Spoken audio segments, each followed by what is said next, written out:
Hello, everybody, and welcome to episode 356 of Super Switch Headz, the premier Nintendo podcast on all of the internet.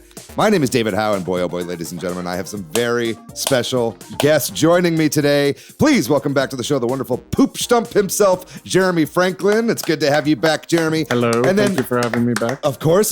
And then welcome back for the first time in what feels like forever. We got DCD here, ladies and gentlemen. How's it going, Happy Dan? to be back. Yeah, Good absolutely. since the golf episode. Is that true? Was the golf episode the last time we had you on? Yeah. Man, it stung us that much that you like golf that we were like, fuck that guy. We're not bringing him back on. No, I'm just kidding. No, Patrick will never talk to me again. Yeah, he's like, you're killing the environment. Well, Patrick isn't here, and now I get DCD all to myself, along, obviously, with Jeremy, because we are going to be talking today all about the Summer Game Fest presentations that we got, the E3, not E3, and then, of course, the big Nintendo Direct that happened on the day that we're recording this. We're recording this Tuesday, June 9th. So it happened earlier this morning. We're going to be talking about all of those presentations and the Direct. You know, it was like kind of a surprisingly strong showing, I think, from Summer Games Fest this year, a little bit more than people generally see from that presentation. And Nintendo maybe wasn't quite as strong as everybody was at least hoping. If the internet is anything to go by, we're going to give our opinions on that in the main topic of the show. We also have a couple other little bits of news. The Switch has turned 1 year old. That's right. It's been out. Switch 2, that is. It's been out for an entire year. We now know the developers of Star Fox, and the EU is continuing to shape the console industry, specifically with Nintendo. We'll be getting into all that and more. But before we start the show, how are you guys doing? DCD, it's been a hot minute since you've been on. How you been, man? Good. I wish I had something to report, but everything's the same. My boys are 3 now.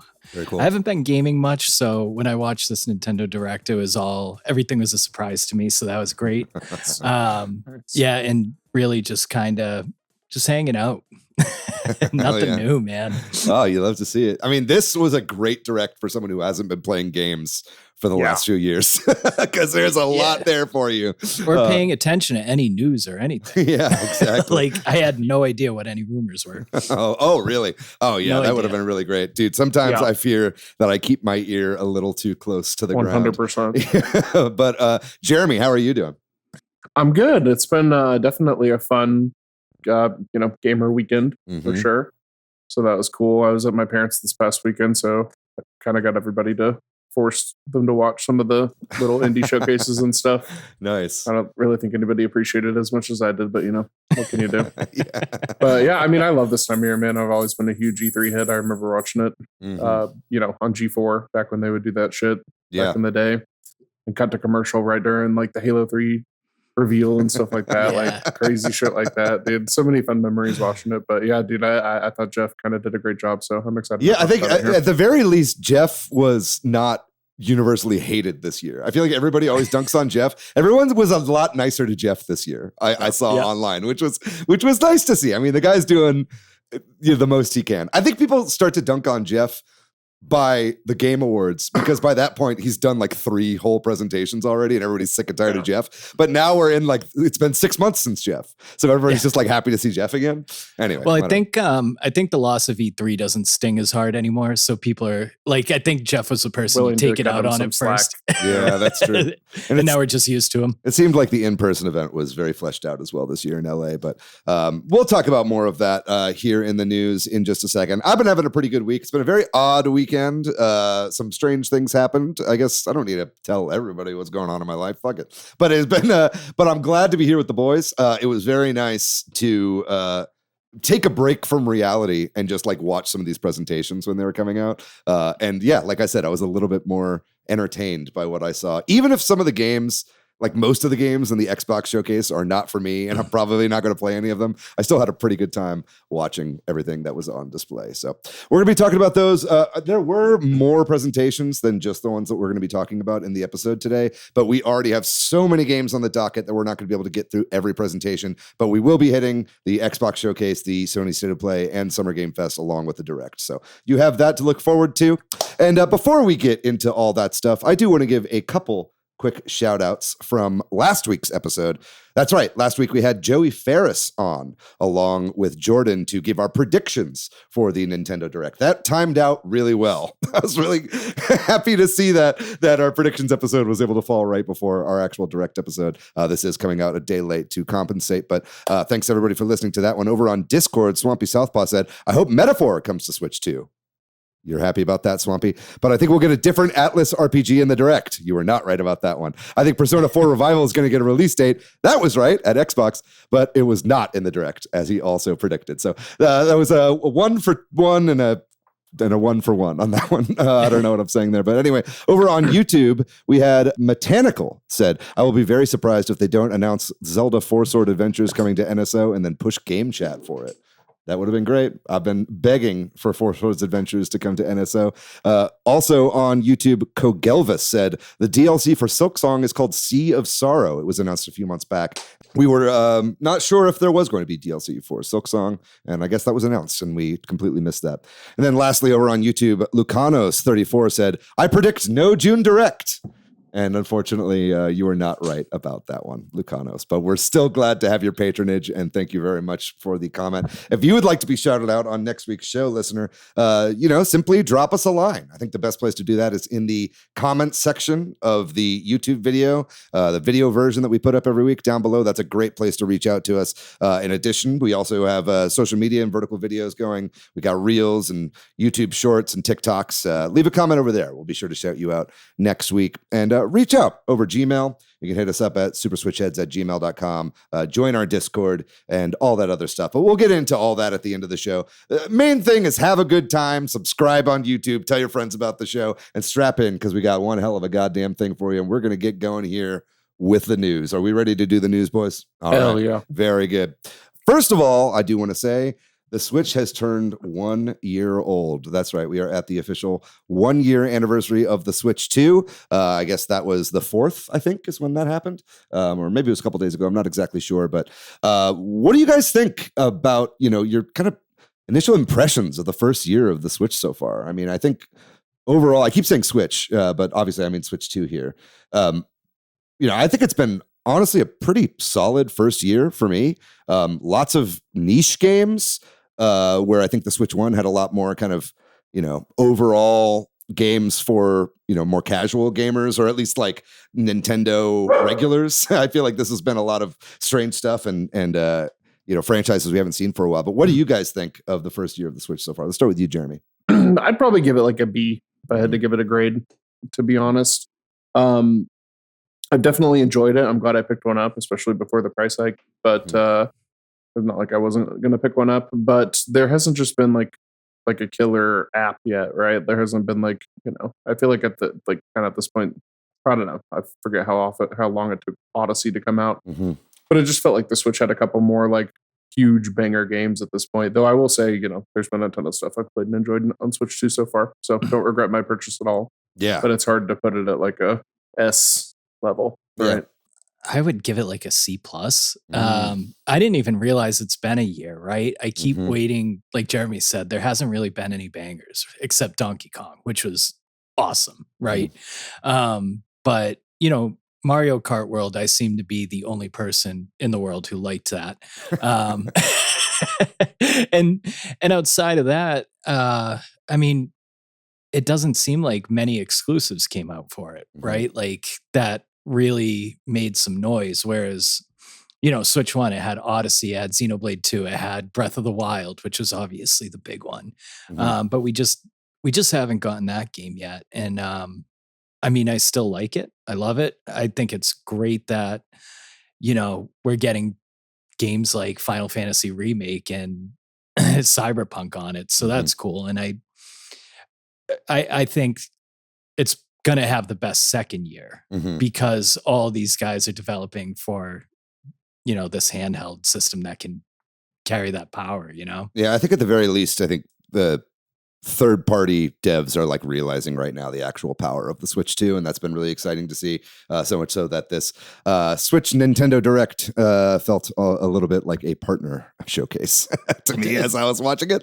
But I don't know. I think there's been some pretty good exclusives so far. I mean, I was just a huge Donkey Kong Bonanza fan, so I think that alone has really made it a really great first year for me. But I completely understand people's kind of tepid response. I think we're pretty much very similarly to where we were at the Switch 1's first year, honestly, but that like wow factor of a brand new system is like not there because this is such a derivative console, compared to when we got the Switch. It was like completely novel, right? Right. But I do think that there's been so much doom and gloom, I think, for Nintendo over the past year. Like I think Arlo put out a video about this recently, and we might even do a whole topic on this someday. But I feel like negativity has been at an all-time high for Nintendo basically over the last year, in the like kind of Nintendo online creator space and social media has been filled with like misinformation and it's like, oh, the games are $90 now where they've never been 90. That was like a big thing for a while. I think the game key cards didn't help, and I think that really made people feel very upset. But there's been a lot of anger and resentment towards Nintendo when the entire industry is kind of going through some hard times, especially with pricing and whatnot. But we'll talk about that in the future at another point. But I'm still having a really great time with the Switch 2, and I hope that this upcoming year we'll have a lot more in store. I do want to quickly move on to talk about the Star Fox game that is coming at the end of this month. And in a rare move for Nintendo, the developers have actually been revealed for this beforehand. So this was from a tweet. Velen Games is the development house that is working on this. This is a Western studio, which I think a lot of people thought, because all the voice acting has been synced up to like the lip sync has been synced up to the English acting there. But Velen Studios, if you're not familiar with them, I think the only Nintendo game they've made previous to this was Mario Kart Live Home Circuit, that AR game where you had a little camera on the cart and you would drive it around your house. So that's interesting. I do know previously to that, they were going to make a 3D Donkey Kong game with Activision, and that got canceled. There's some pretty interesting YouTube videos all about that online. So that's definitely worth checking out. But I think these guys have been in Nintendo's kind of sights for a while, and I think they always knew that they had it in them to make a game like this. And so it's really cool to see them finally give them the chance to make a game such as this. I know the demo just came out for Star Fox. Have either of you had a chance to try it out yet? No, I downloaded it though. Yeah. I'll say, I think it's phenomenal so far. I've only played a little bit of it, and there's only a little bit to play. It's basically one level and a tutorial in it. But it feels really good. It feels freaking solid, and it does have a lot of that like Western quality of life polish that you don't see in like Japanese Nintendo games. You know what I mean? So anyway, I'm really glad to see this. They've done a bunch of VR games as well and some other stuff, but they're an early studio yet. So I'm looking forward to see what else they get thrown their way. Any other thoughts on Star Fox before we move on? No, I probably won't play the demo. I'll wait until the game comes out later this month, just because I feel like that might be better. Yeah. As far as not burning myself out on it, but I think it looks fantastic. So yeah, I'm just glad Star Fox is back. Yeah, me too. I thought that was going to be one of those things they buried away. Yeah, no, absolutely. And there was a couple people in my Discord who were like, "Oh, I've never played Star Fox," and I'm like, "Dude, you are in for a great time." It feels like this is the best way to play this game if you've never played this game before. So that's really exciting that people are going to have that opportunity. We're going to move on to our last bit of news before we move into the presentations here, and this is just about the European Union. So we had previously reported that there is a new version of the Switch 2 that is planned with a replaceable battery per EU regulations, and it seems like that has been announced from Nintendo. So there will be a new SKU of the Switch 2 released in Europe that has a replaceable battery. No word on if that will also come to America or any other regions that might just stay in the EU right now. But we've seen this in the past where European legislators have forced the hand of tech companies like or whatnot. Apple, right? Yeah, Apple, that happened with the USB-C situation, right? And it just ends up being cheaper to make one unit and force it out to everybody, right? So I wouldn't be surprised if we get a replaceable battery Switch 2 sometime soon in the States, but it does seem like that is the only change that will be happening in this new SKU. Another thing that has happened is that Nintendo of Europe agreed to pay 35 million euro in damages for Joy-Con drift effects. They were sued over there because of the Joy-Cons. I think they were also sued here in the States. There was a class action lawsuit, and I think it was mainly settled by just having free repairs. But I wouldn't be surprised if something like that also comes to fruition here in the States, because the lack of reliability on those Joy-Cons was pretty much unacceptable. It was bad. Completely unacceptable. Yeah. I mean, for Nintendo standards, especially, this is like a company where they famously would throw Game Boys out of 10-story buildings and run them over with cement trucks or whatnot. And or they get bombed in the Gulf War and they still play, So I think it was pretty crazy that these sticks just couldn't stop drifting. It was pretty pathetic. But anyway, I'm glad to see that that's finally coming around. And once more, God bless the EU, because I feel like those are the only lawmakers in the entire world that have any idea what's going on in technology and actually do anything about it. But we'll go ahead and we're going to move on, I guess, to the presentations section of our show here. And we're mainly going to be going over 3 presentations. Firstly, the State of Play. That was the first one that happened kind of before the big Summer Game Fest week. And I think there was some pretty interesting stuff here. We've got a bunch of games here on the list, but I think probably the biggest one that everybody knew was coming was Marvel's Wolverine. This is obviously coming from the devs of Spider-Man, Miles Morales, and Spider-Man 2. And this looks pretty great. It's very violent.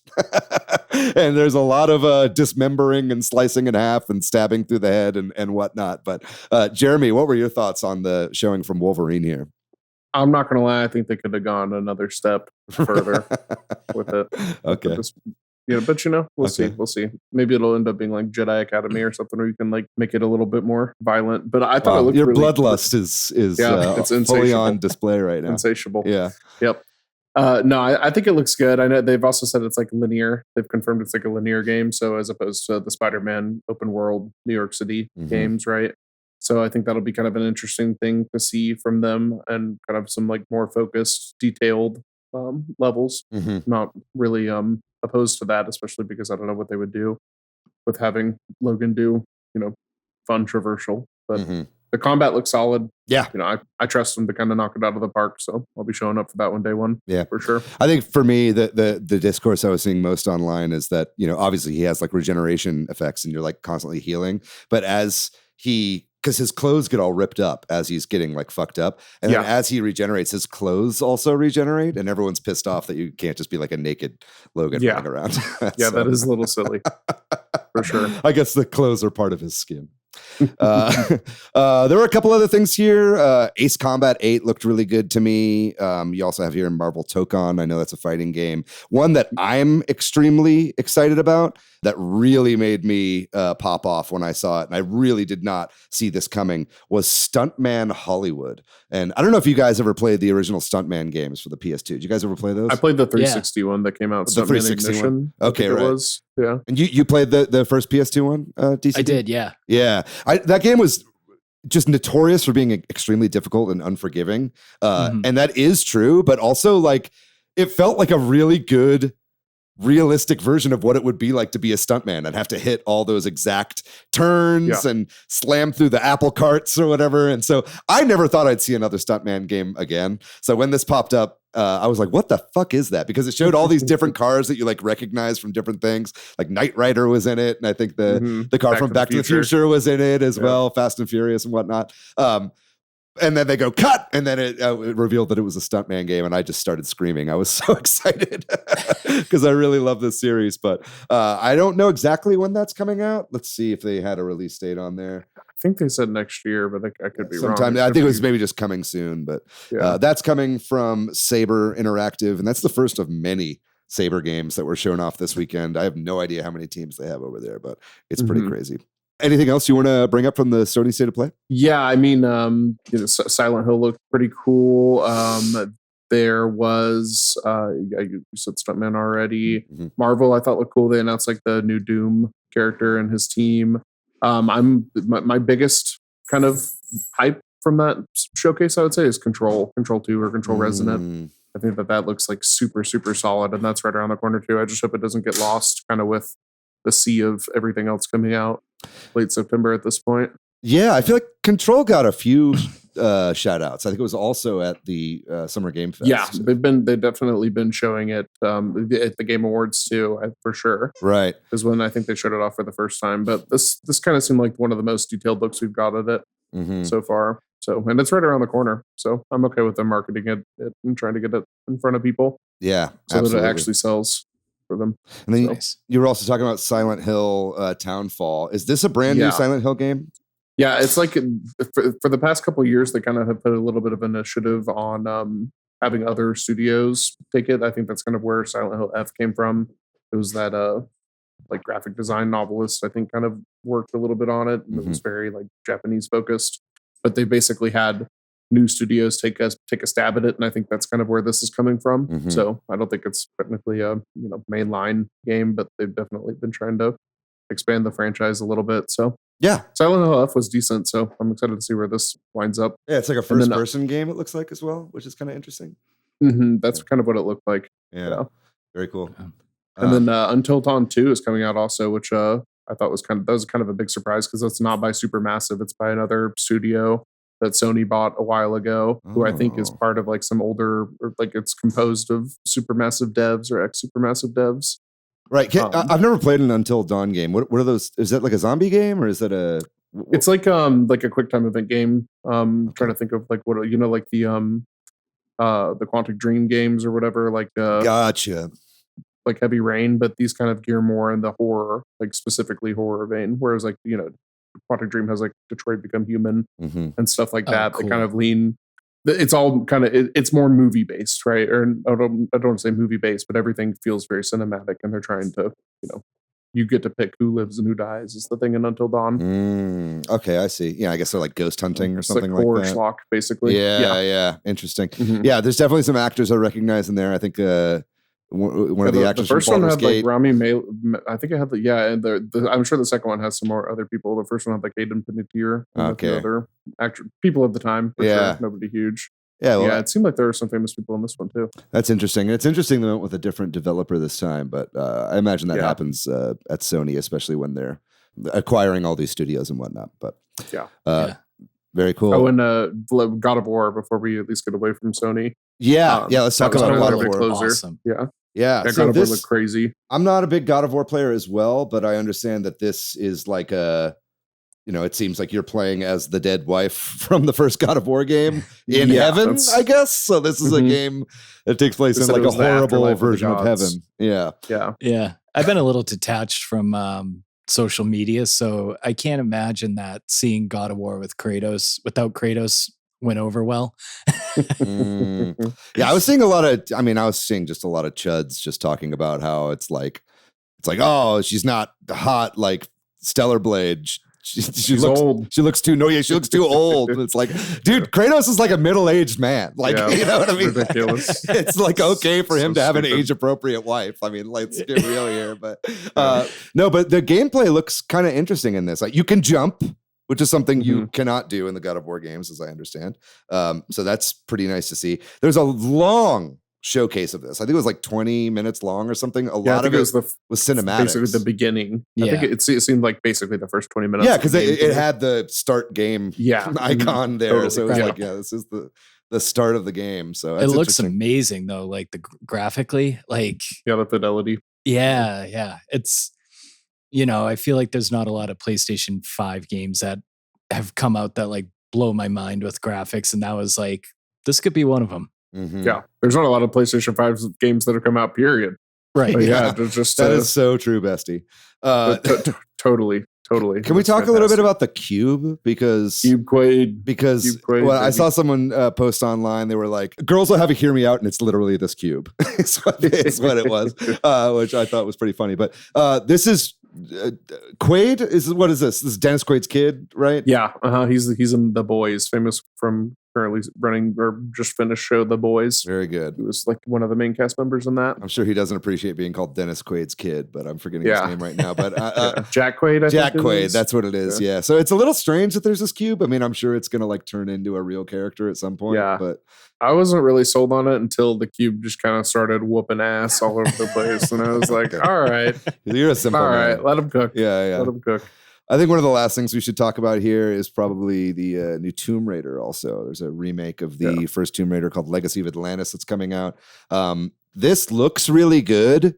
That said, I do know that they used a lot of generative AI to make this game, and that's been pretty controversial already. And this was kind of the first of many games that we saw put out throughout the entirety of the Summer Game Fest season here, where the developers were just kind of blatantly... They were like, yep, we used AI in the development process. And they're kind of just not hiding it anymore. And I think I'm seeing that a lot in a lot of industries right now. There is still obviously a lot of pushback, and I think people are still upset about it. But it does, when there are so many games coming out, it makes it easy for me to pick ones that I'm probably not going to play, if that makes any sense. But I mean, obviously that's up to each person, obviously, where you stand on that. But that was just something I thought I'd bring up. Other than that, I mean, it does look like a really good remake. Where are they using a lot of the AI, like with the coding? I think probably a lot of it is happening with coding, but I think a lot of it's like background assets. It's like filling out stuff like that. I know specifically there's a game that we'll be talking about in the Microsoft presentation that they said specifically it's for background assets. So it's like they have to make less stuff. And so when you say stuff like that, that just means that there's like an artist that is like literally out of a job because of that. You know what I mean? Right. So I don't know exactly where it was being used in the new Tomb Raider, but I know it was used for the key art, which is, that's already a red flag. If you're using it on like the thing that everybody sees before the game comes out, you don't love to see that. But yeah. Anything else we want to talk about with the Sony State of Play before we get into it? Just maybe about the presentation overall.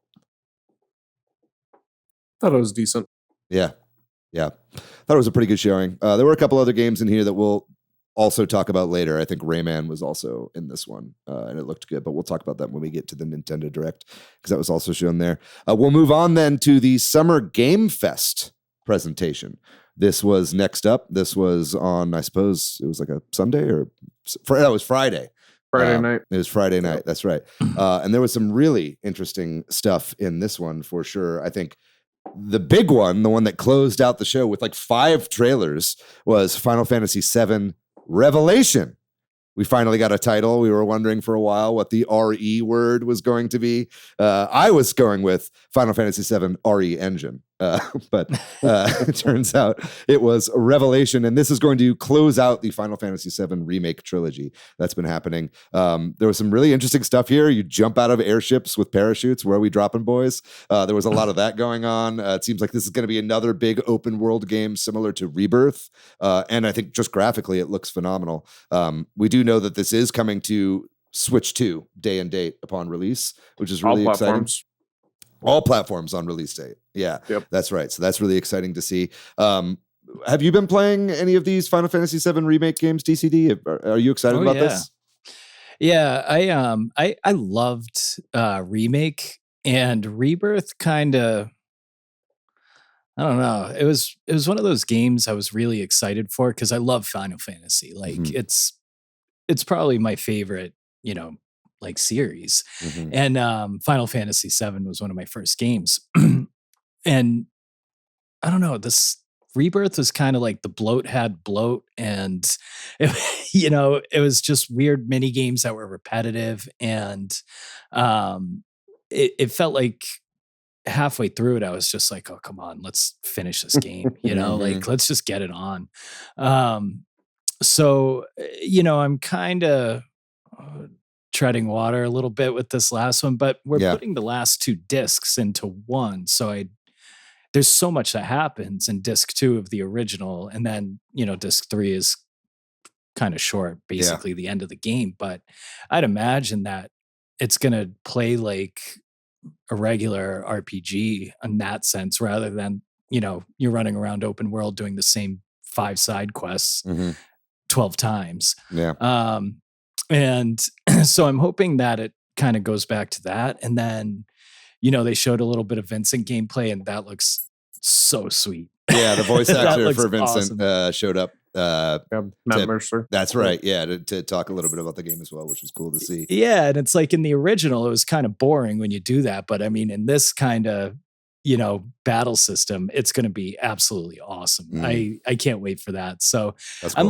I'm like excited, but like a little bit weary too, because just what a bad taste Rebirth put in my mouth. Interesting. Yeah, what do you think about this, Jeremy? Yeah, I still need to play Rebirth. I've kind of been trying to brace myself for it because of exactly what you were saying, DCD. Because I've heard pretty much exactly that. And I know some people love it, but I'm like, man, I feel like this might be kind of a slog. But I love the combat system. I honestly think it's one of the best like action RPG type systems I've played. Yeah, and it seems really refined in this one as well. It seems like they've really, and it was even better in Rebirth too. Yeah, like Rebirth made the combat that much even better. Yeah, that's cool. Yeah, I've been waiting to dive into Rebirth until they kind of came full out on this. So I think it might be time here. I think this is a way better showing too than what we saw at the end of the State of Play with God of War Laufey, or however you pronounce that.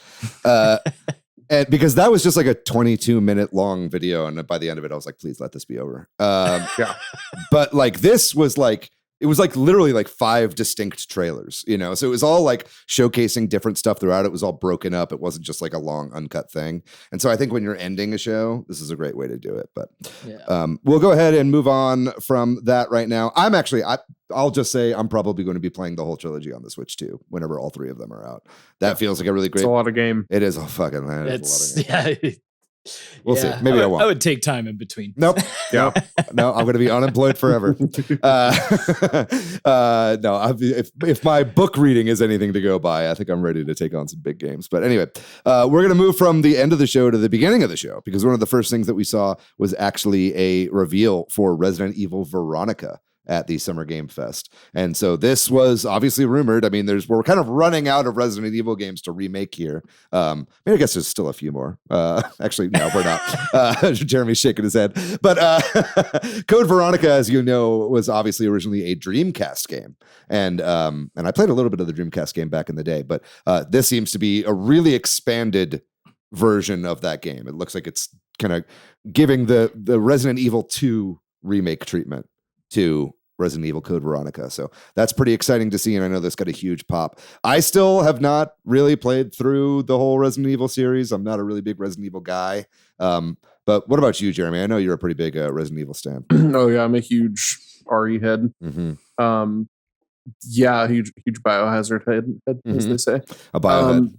Yeah, Biohead, thank you. Yeah, I thought it looked great. It was, I love when it's like you can't really tell what it is, and then it's like, oh, this definitely feels like Resident Evil, and then of course there it is. It looked really good. Veronica is one I have not played. Oh, really? Cool. Yep, I have not played Veronica. I'm pretty much familiar with what happens in the story just from watching recaps and stuff before the recent games.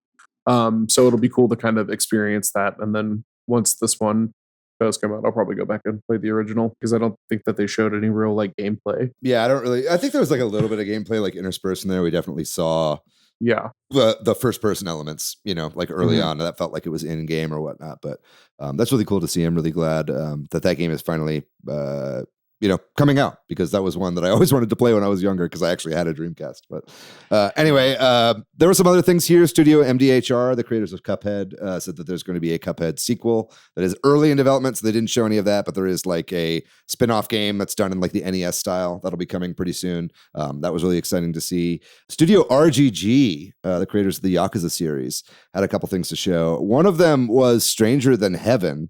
And we've seen some of this before. I think it's set back in like the 1910s or something like that. It spans multiple decades. Okay, so it goes through a while. All right, yeah, I think it's like the 20s through the 60s or something like that. Okay, well, either way, somehow in there, fucking Tupac shows up, which is very.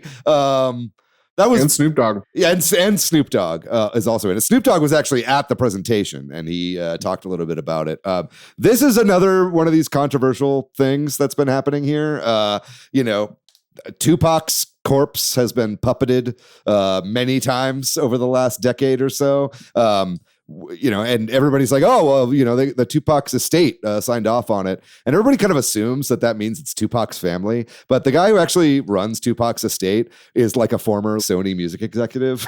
So it's like, so definitely the poor man, I think, needs to be able to rest in peace. So I think all hype for this game for me kind of died when I saw Tupac come out of the whatever that thing is. Oh man, I'm so excited for this one. You're excited. Holy You're going to be getting this one. This just and it put my excitement just even further out there. I'm not gonna I thought it was cool, but I don't know how else you do. Yeah, maybe I'm just a really, really great guy. You know what I mean? If Snoop says it's okay, I'm good with that. Yeah, if Snoop's there, it's cool. Snoop's politics are fucking horrible, guys. I don't know what you guys are talking about. Anyway, there was also the art from the artist. Okay, sure. Yeah, separate the blunt from the bluntest. Virtual Fighter was also shown off. We got a little bit more on that. That's also RGG. Yep. Anything you wanted to say about Virtual Fighter? Tupac for Virtua Fighter? Oh, fuck off. Get out of here. Tupac for Virtua Fighter? Hey, I mean, they just throw his body around right there. we would basically have what is it, Def Jam? Yeah, Dev Island or whatever it was fucking called. Yeah, that's good. Anyway, that was kind of cool to see. I'm not a huge Virtua Fighter fan, and I think for me, what I liked about Virtua Fighter was like the low poly look of the original game. So like when it looks all realistic, they completely go the other way with it now because it looks crazy realistic. I know. Well, it just looks like every other fighting game to me now. You know what I mean? But, yeah. Anyway, I don't want to be too shitty on it, but Stellar Blade Blood Rain. This was another big one that was shown off. This surprise, is, from a Korean studio. We knew that a sequel was in development, but this is definitely the first time that we saw it. This has a lot of discourse as well that's been going on online, mainly because the protagonist, whose name is Evie, has the face of like a 12-year-old girl. I'm gonna say it right now. I know you. I was in a call with you when we were watching Summer Game Fest, and that was like.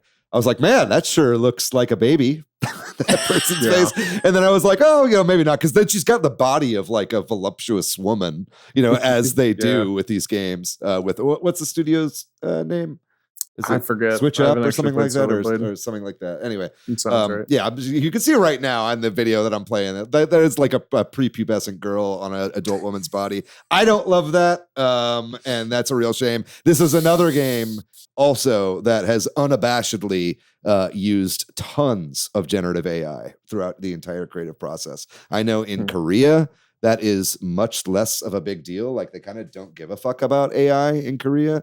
Kind of in the East in general, it's not a really big deal. I think Japan's coming around on hating it like the West, but maybe they're just sort of inspired by us right now. But anyway, this game does look phenomenal. I think the environments look great. The action looks really fast paced. And I love a good cyberpunk city setting, right? So I think all of that said, I think it looks good. I do hope that they take some of the criticisms about the protagonist's look to heart, because it has been pretty overwhelming. Even like the Asmongold's of the world, who are usually just like, gooners that'll just play any game that comes out, were commenting about how young the protagonist looked. So I know it's still in development and anything can change, but any thoughts on Stellar Blade Blood Rain? I definitely want to play Stellar Blade 1, but it's kind of something that's still been in my backlog. Oh, you never played the first one?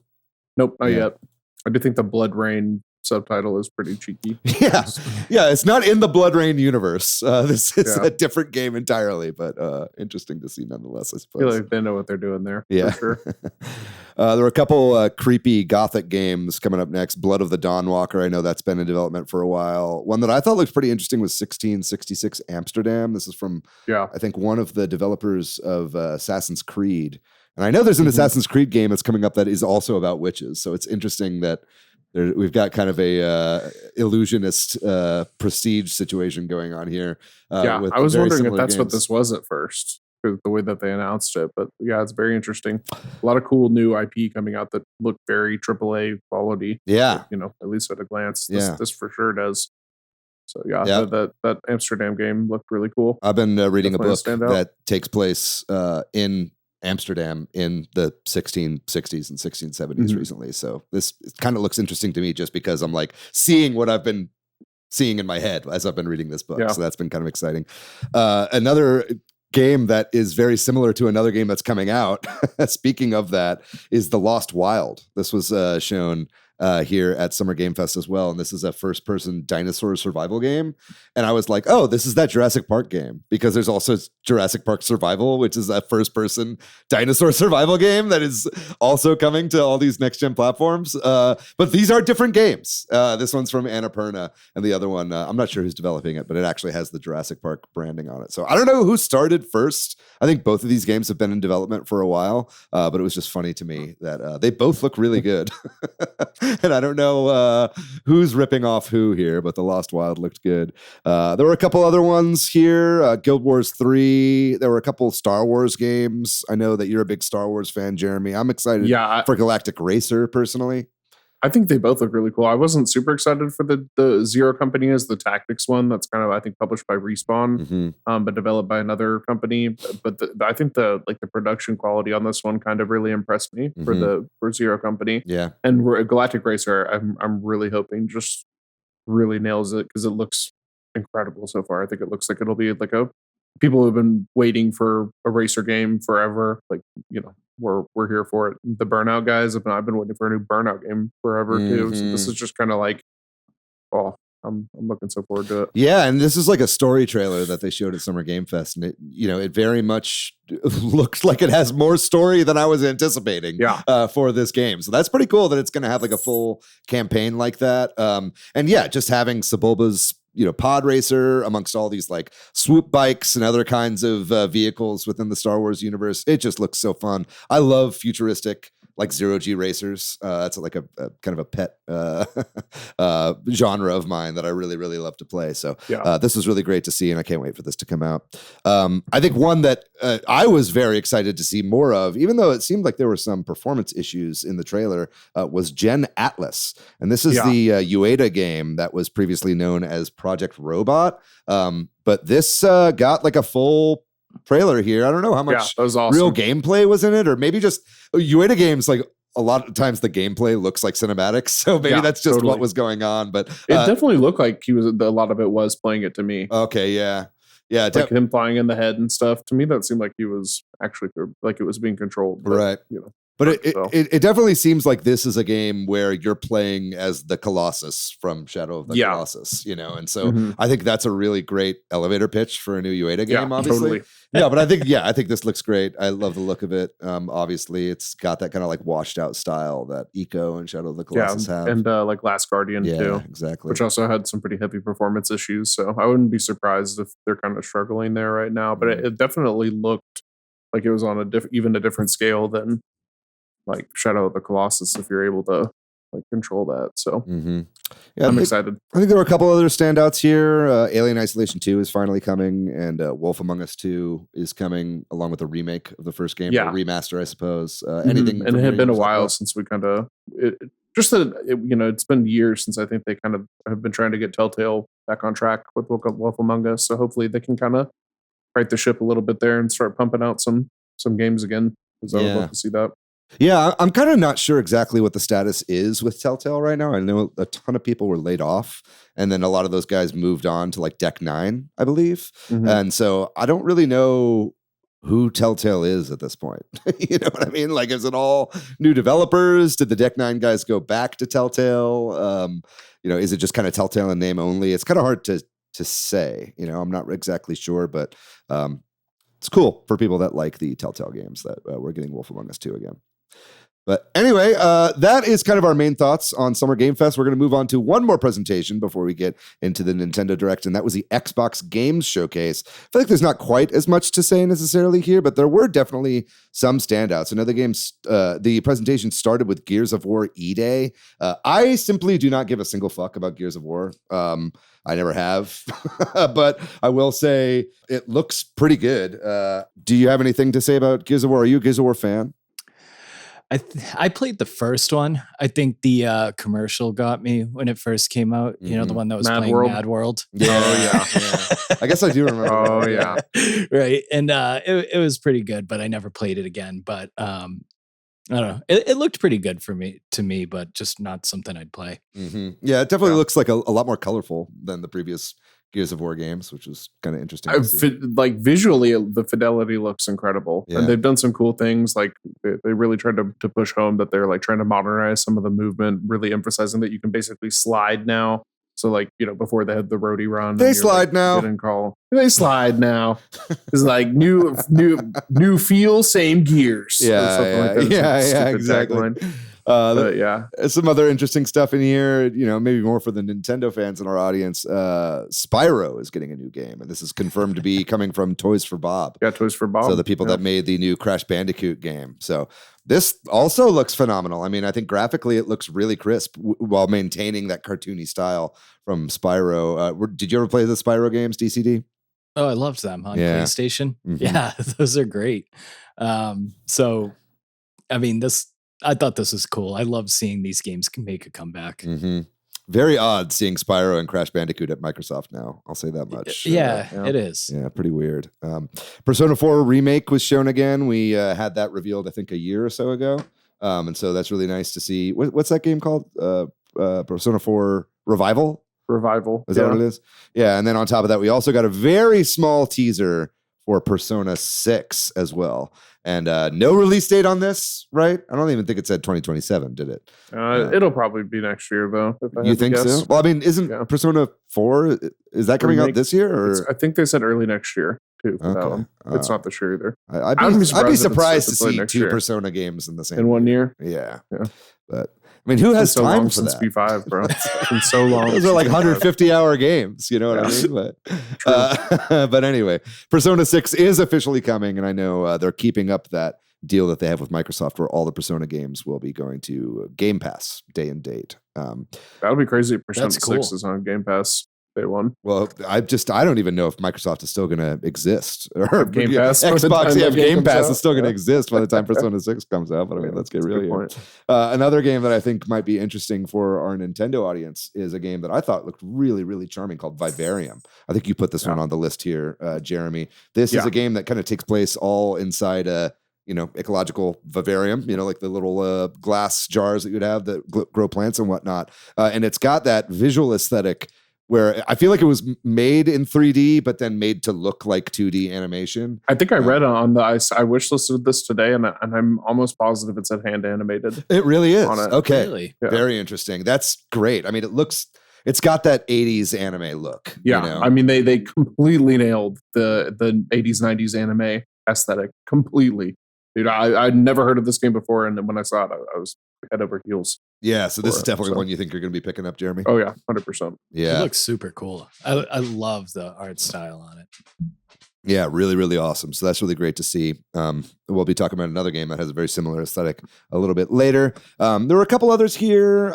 Clockwork Revolution got another trailer. That was one that was showed off, I think, a couple of years ago. It finally has a release year.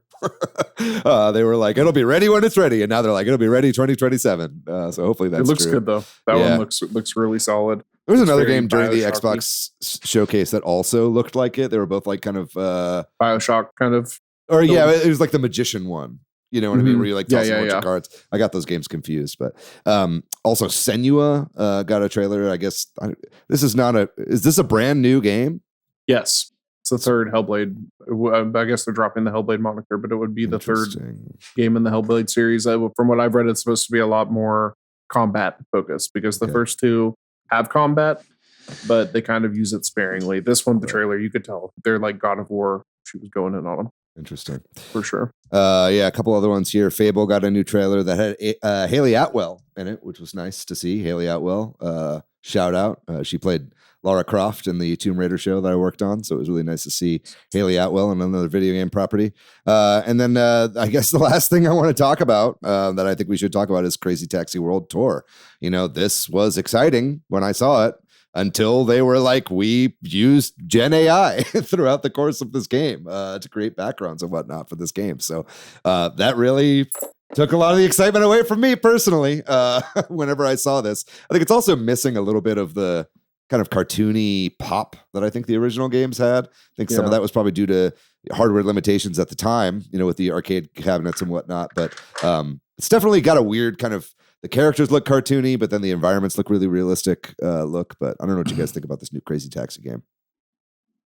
I'll be playing it. I kind of want to support these either way. This and the Jet Set Radio, whenever that kind of finally shows its head, I hope that they kind of take a more stylized look with Jet Set Radio. Yeah, it'd be weird if that was also really realistic. Yeah, I thought it looked fun enough though. Just looks super arcadey. As long as it's not complete dog shit, I'll probably check it out.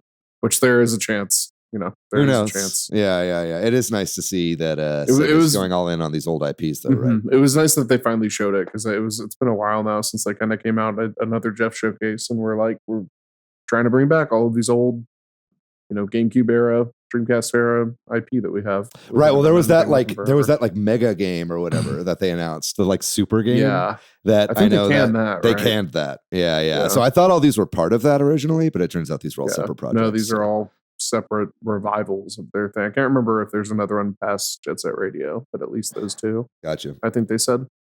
Well, there was a whole bunch of other showcases that were in the Summer Game Fest oeuvre. We had Day of the Devs that came out right after this. We had the Southeast Asian Game Showcase. I think it was Women in Game Showcase and other stuff like that. There's tons and tons. And I didn't get to watch all of them, but there were a couple highlights that I saw in Day of the Devs. Something that was exciting to me was this game called Blood Dungeon. This is from Messhoff, the creators of Nidhogg, and the recently released Wheel World as well. He described it as a mix between Vampire Survivors and Spelunky. And I was like, yes, please. Yeah, it's multiplayer? No, I think it's single player, but it is a roguelike sort of situation. Maybe it has some multiplayer elements to it, but got a very strange aesthetic. It looks like it was probably a game jam game that got turned into something else, but I think there's a lot of games like that I tend to enjoy. And then also from Day of the Devs, and then this was also part of the Southeast Asian Game Showcase, was a new look at Prove You're Human from Sunset Visitor. And listeners of the show may remember Sunset Visitor. We had them on for the 1000 Times Resist episode that we did. These are the developers of 1000 Times Resist, which was one of my favorite games from the year that came out, which I guess was 2 years ago now. Maybe it was last year. I don't really remember. Time truly does fly. But this is an interesting game that uses CAPTCHA mechanics, not capture, but like when you do a CAPTCHA on a website to prove that you're human. Yeah. And so I think it's about an AI who thinks that they're human, but is actually not. So we got a really nice little showcase of this. Looks to have a little bit more actual gameplay element focused stuff in it than 1000 Times Resist, which to me really played like a experimental theater show, but that you could interact with. This seems to have a little bit more of a game identity, I think, going forward. But this is really exciting. Was there anything else from the kind of whole week that you guys thought, or maybe just what you think about how Summer Game Fest is kind of currently set up at the moment? I was pretty, I came away pretty excited there. If I had been free all day Saturday, I would have just sat on my couch or lounged around and with the Steam Deck and watched everything. I didn't get a chance to watch every single thing I wanted to. I completely missed those games that I'm already probably going to go wish list after this that you just mentioned, the two that you just talked about. So yeah, I think they did a great job. The main showcases, I think, had some pretty solid bangers. I came away I think DCD said something earlier where he said, he didn't know anything going into it. And I completely agree with you. I feel like some of it's kind of spoiled by somebody who's a little bit too close to the ground on some of this, because some of these announcements like God of War, Laufey, yep, and so things like that, right, would have been huge if I hadn't already heard kind of rumblings about it, right? They still showed up and looked fantastic, super cool, sure, but that definitely kind of spoils a little bit of the magic. But overall, I think Jeff did a great job of kind of keeping the spirit of E3 alive.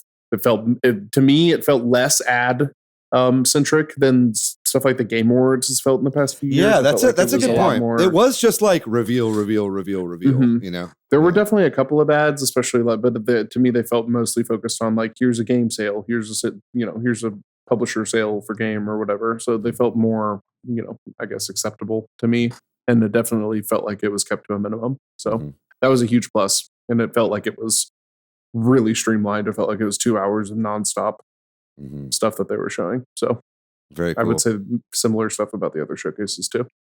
It feels like over the years they're figuring out their pacing, right? Because in the past you'd watch these Summer Game Fests and it's tough to stay engaged because there's ads or just, the pacing's so, out of control. But like, David said earlier, like the way to end it with the Final Fantasy trailers, it was like, even though it was Final Fantasy, it was still like engaging because they were so different, right? Yeah. So it feels like it's getting better every year. And this is kind of the first year where I feel like they really, really hit their stride. Yeah. Like really good. You know what I mean? Like no complaints.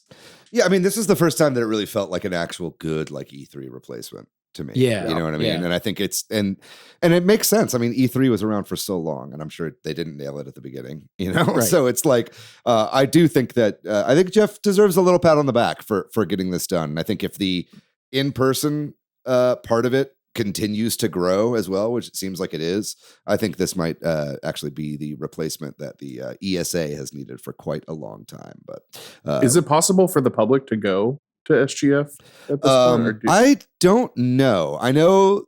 I think most of the people that I know that were there were either press or like content creators, you know what I mean? And devs, obviously, right? But it's definitely not like E3 where that was like a trade show and people would come and they would do backroom deals and they would do all that kind of stuff. It's definitely like this is for the press to play games and get the word out there.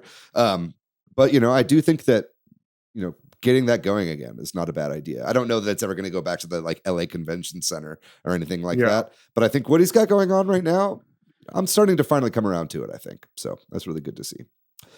But I think that's going to do it for our news section. That was extended news section there. We'll definitely be putting time stamps for all the different presentations there in the description of this video. But we are going to take a very quick break. And when we come back, we're going to be talking about our main topic, which is the Nintendo Direct, right after this break.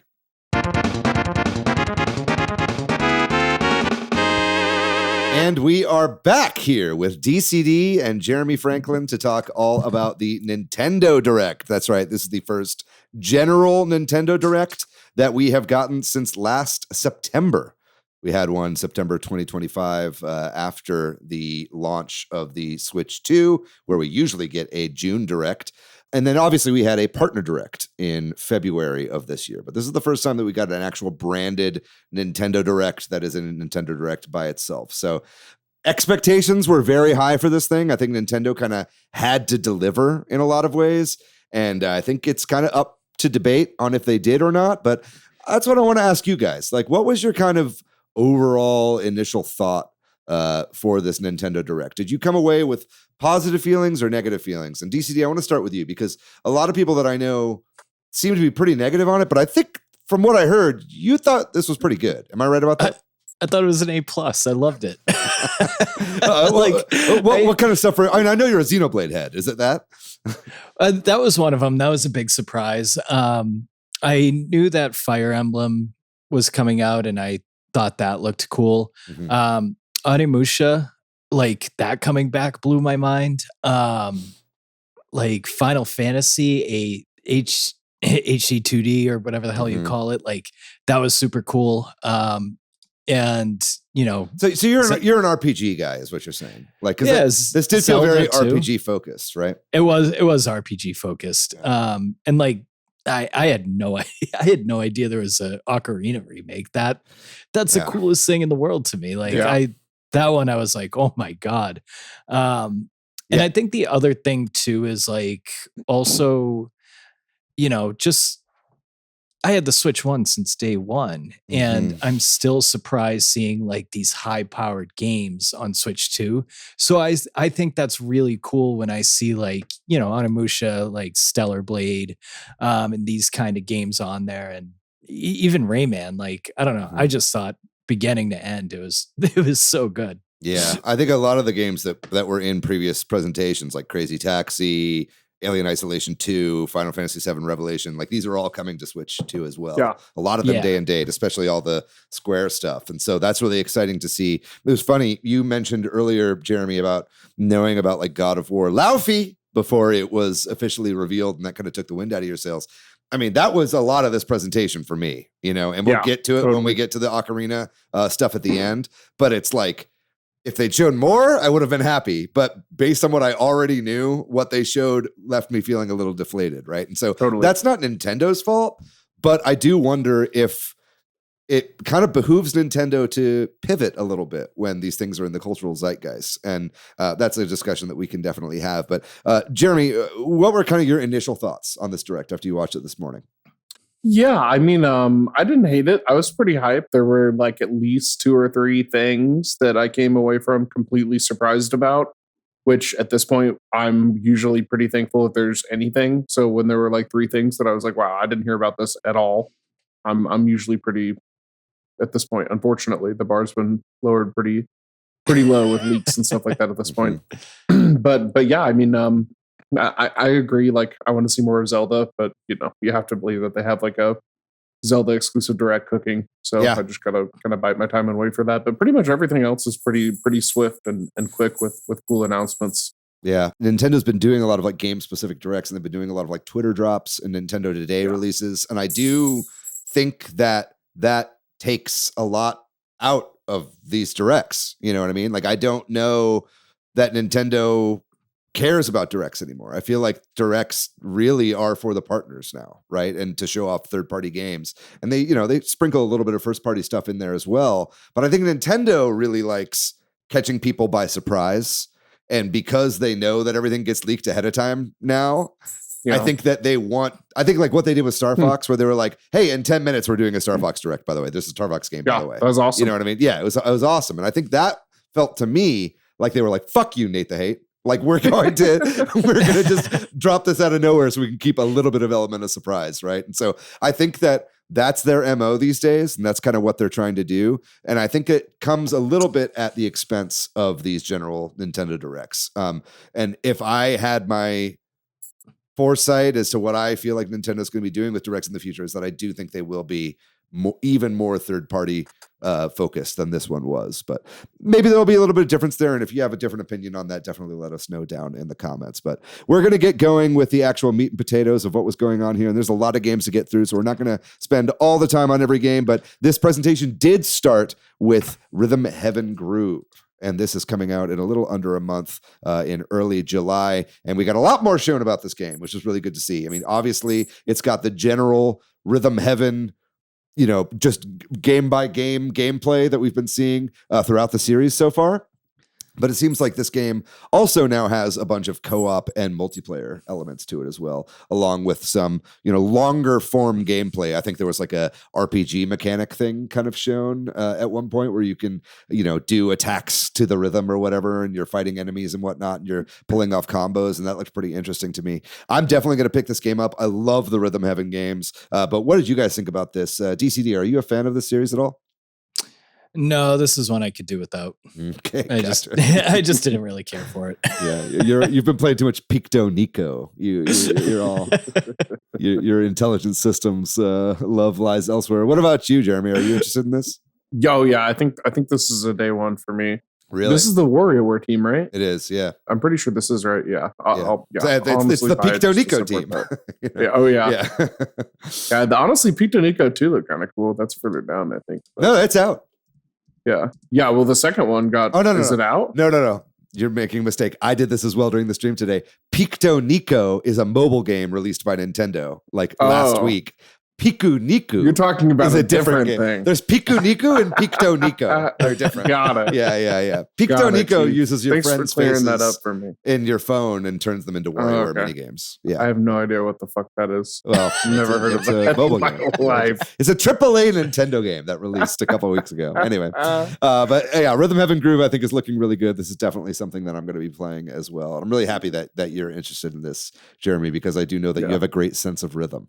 So you're a drummer. So you as well. Yeah, absolutely. This could be for a good co-op sesh for sure. Yeah, absolutely. I'll come over and we'll play some. I think when this game comes out, it'll either be like right before or during when I'm at SGDQ this year, which I am planning on going to. So we'll have to see if we'll have time to do that whenever it comes out. But yeah, lots of great co-op multiplayer stuff in here. As you talked about DCD as well, the next game that was shown was Onimusha Way of the Sword. And I was actually confused about this when this was shown, I think at the PlayStation presentation, if I'm not mistaken. Yeah. So is this the new one that's coming out? This is the new one. Yeah, this is the new one. Okay. Yeah.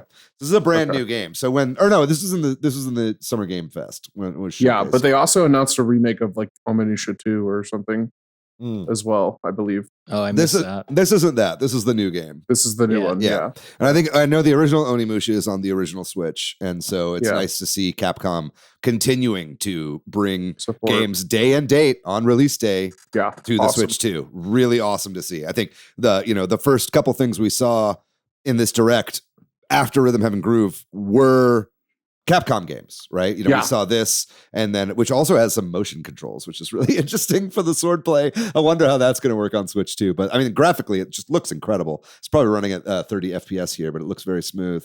But the game that was shown after this was Dragon Dogma 2: Dark Arisen. Dragon's Dogma. Another 2. Capcom game. That's right. Did you play this one? Yeah, I did. This is actually like they're adding a full DLC. So the Dark Arisen subtitle is like a expanded version with it's kind of like it's adding a full DLC content, and it's kind of like a Game of the Year edition, I guess, for lack of a better. Okay, so this DLC was out already, but they're packaging it in like they're doing with Elden Ring. No, this DLC is not out yet. I believe whenever it comes out for Switch 2, it'll be out it'll also come out for everything else. Very interesting. Yeah. I saw you nodding along, DCD. Are you a Dragon's Dogma fan? Oh, I loved these games. Yeah. This is going to be awesome. Cool. Sell me on it, because it just looks like a game with a sword. Like what's going on in it? Like what's so good about the Dragon's Dogma games? It's kind of like an Elden Ring light in a sense, but like everything you do feels rewarding. And that's what like I just I can get behind. Like you feel accomplished when you do something in that game. And it's not as challenging or as you don't get the headache of like playing a Souls game playing it, you know what I mean? Right. Yeah. Okay. Interesting. So it's kind of like that good Souls balance. likes to me just kind of they just go past me. I just don't see them. You know what I mean? Yeah. It's like, how Muggles can't see Diagon Alley in Harry Potter. Right. It's like that. I just can't. Or like you've got trash on your like, coffee table and you leave it there for months because you just don't see it anymore. Maybe that's a me thing. Anyway, but anyway, that's cool. I'm glad it's coming, and I know that series has a lot of fans, so it looks phenomenal on the Switch too. So, and quick shout out to Capcom. I don't see it on this list, and I don't even know where it got announced, but they did say I think Monster Hunter Wilds is coming to Switch. That's right. They announced that. Cool. They announced that like 2 days ago, and it was not in the direct, which is odd. It was in because just another random showcase or something. I mean, Monster Hunter, I feel like is always in Nintendo Direct, so it's very strange that it wasn't in this one. But Monster Hunter Wilds, I mean, that was a game that had a really hard time running on like the Steam Deck. That shit had a hard time running just on regular big. They did beefy big PCs. optimization improvements that kind of came through a month or two ago. Okay, they did. Maybe it was a little more than that, but those have come through. I bet some of that was related to them making a Switch 2 trying to port port as well. it. Yeah, for sure. Yeah, I'm sure there's some bells and whistles that they found in there, but RE Engine has proven to be very capable on Switch 2, and I think DLSS is really pulling its weight on this console, so it's really good to see. Next game that was showcased was one that I don't think anybody was expecting, and that's Stellar Blade, the game that was actually a PlayStation exclusive originally. This is now also coming to the Switch, and you definitely know it's running on Switch 2 because you see the fuzzy hair particles that you see with hair often on the Switch 2. We see that a lot in the Final Fantasy VII remake games, but this is also looking really good. I mean, I'm sure this isn't running at 60 FPS here. It looks like it's running at 30, but still, I mean, this was a very taxing, demanding game when it came out for PlayStation recently, and it's really great to see it on the Switch too. Shift Up is the name, by the way, of that studio. I was saying Switch Up earlier. That's my bad. We then got to see more of Orbitals. This is a game that I was hoping would get shadow dropped during this direct and also come out a little bit sooner. But this is that would have been awesome. Yeah, I think this game is coming out in September along with like 65 other games. I think it's in early August. I want to say it was. Was it August? I want to say early August. It'll say. I've got the trailer up right now. It'll say whenever the trailer ends, I suppose. Yeah. But this game does look really, really good. It wasn't in the direct, but there is a price for this, and it is going to be $40 digital, $50 physical. So it looks really cool. Yeah. So I think it looks this great. Is day one for sure. September. It is September 3rd. When it comes out. So I thought it was August 3rd. This is coming from Kepler and Shape Farm. But I mean, this is the game I was talking about where it's like it is a 3D game, but it has shaders on it that make it look like 2D anime. And I just think out of all the like co-op focused games that have come out, like what was the game where you were trying to save your marriage? It Takes Two. It Takes Two, and then whatever that more recent one was. I feel like those games are kind of like Split Fiction. Thank you. I'm normal. I'm a good host. I know video games, but I got you. Yeah, thank you. Those games felt like they had a lot of like good gameplay, but also they felt a little dumbed down so that you could play them with normies. Orbital so far looks like it's a lot more like actually involved and a little bit like made for more hardcore gamers. At least I think so from what I've seen. And the variety of gameplay like looks a little bit more like if you know that like game language, you're going to benefit from this game. Yeah. I would love that if that is the case. I hope so. Yeah. That's definitely what I'm looking forward to. Are you looking forward to this one, DCD? Yeah. I thought it looked so cool. Yeah. It's going to be a day one for me, I think. Yeah. I wonder if there's a friend pass for this one or if they're strictly using the game share for online multiplayer for this one. Yeah. I want to say I thought that they said that there is a friend pass, but I also thought it was coming out in August. So yeah, they did also showcase game share on this one. So I know that at least that's an option, but I would love if there was a friend pass just because totally. The game share, especially when you're over the internet, can be a little rough. Yeah. When you're in person, game share I think looks really sharp, but over the internet it's not too great. Next shown was Rayman Legends Retold, and you were talking about this one, DCD. I mean, this looks phenomenal. Sadly, I've played Rayman Legends like 3 or 4 times. So it kind of sucks that this is the Rayman game that they're deciding to remake, and re-release again. But I mean, the graphic style is definitely... I don't know if I'd call it an upgrade because I think Rayman Legends looked amazing when it came out already. It was so detailed and had that 2D art style, but they're definitely going for like a 3D, 2.5D look for this. And I do think it's really working. What do you think about Rayman Legends Retold? It looks awesome to me. I mean, I love Rayman Legends too. So it kind of like you where I'm like, could have been any other one where they like, give it some quality of life, give it a polish, and it would go a long way. But it is probably the best Rayman game. So yeah, I would agree. Yeah. Why not do that one? So I'm not upset by it. I'm going to get it again and I'm going to play it again and I'm going to love it again. Oh yeah. I love your attitude. That's great to hear. Yeah. I also really love Rayman Origins. So I kind of wish that they had remade that one because that's a little bit further in the past. Both of them. Yeah. Yeah. And it hasn't had, I mean, doing both of them would be tough because that's a lot of game there. There's a lot of levels in both of those games, but true. I just think that like they really perfected that art style in Rayman Legends where Origins still looked great, but it was like it could have used the facelift a little bit more is what I think. But who knows? If this sells well, maybe they'll go back to Origins as well. But we're in the era where we remake 10-year-old games. So that's what we're doing. Next game shown off was Big Walk. And I'm really excited to see this in a direct because when this game was first shown off, I was like, this would be perfect for the Switch 2, right? With that onboard microphone and the multiplayer focus. So I'm really excited to see this. And it has been revealed that this is going to be cross platform. Oh, that's awesome. Yeah. And I think it's only $20 when it releases. So this is one that I'm really excited to play because I think this would be really fun to play. I mean, I'm going to get this game and I think I'm going to get it on the Switch too, just because it feels like a really fun game to play like while you're laying on a couch and you got the mic on the system and your friends are also playing. And I think it is more than just 4 players cooperative. I think at one point I saw 5 people. So maybe you can play with bigger groups. And I think this would be a great game to play with some of the Switch Headz community. But you said you're looking forward to this one too, Jeremy? Yeah, this is a day one for me. I've been looking since they announced this. I've had my eye on this. I've had it wish listed forever. So yeah, I still don't think they have a specific date, which is a bit of a bummer. But it's by the guys who did the Untitled Goose Game, right? That's right. Yeah. House, I think it's called. House.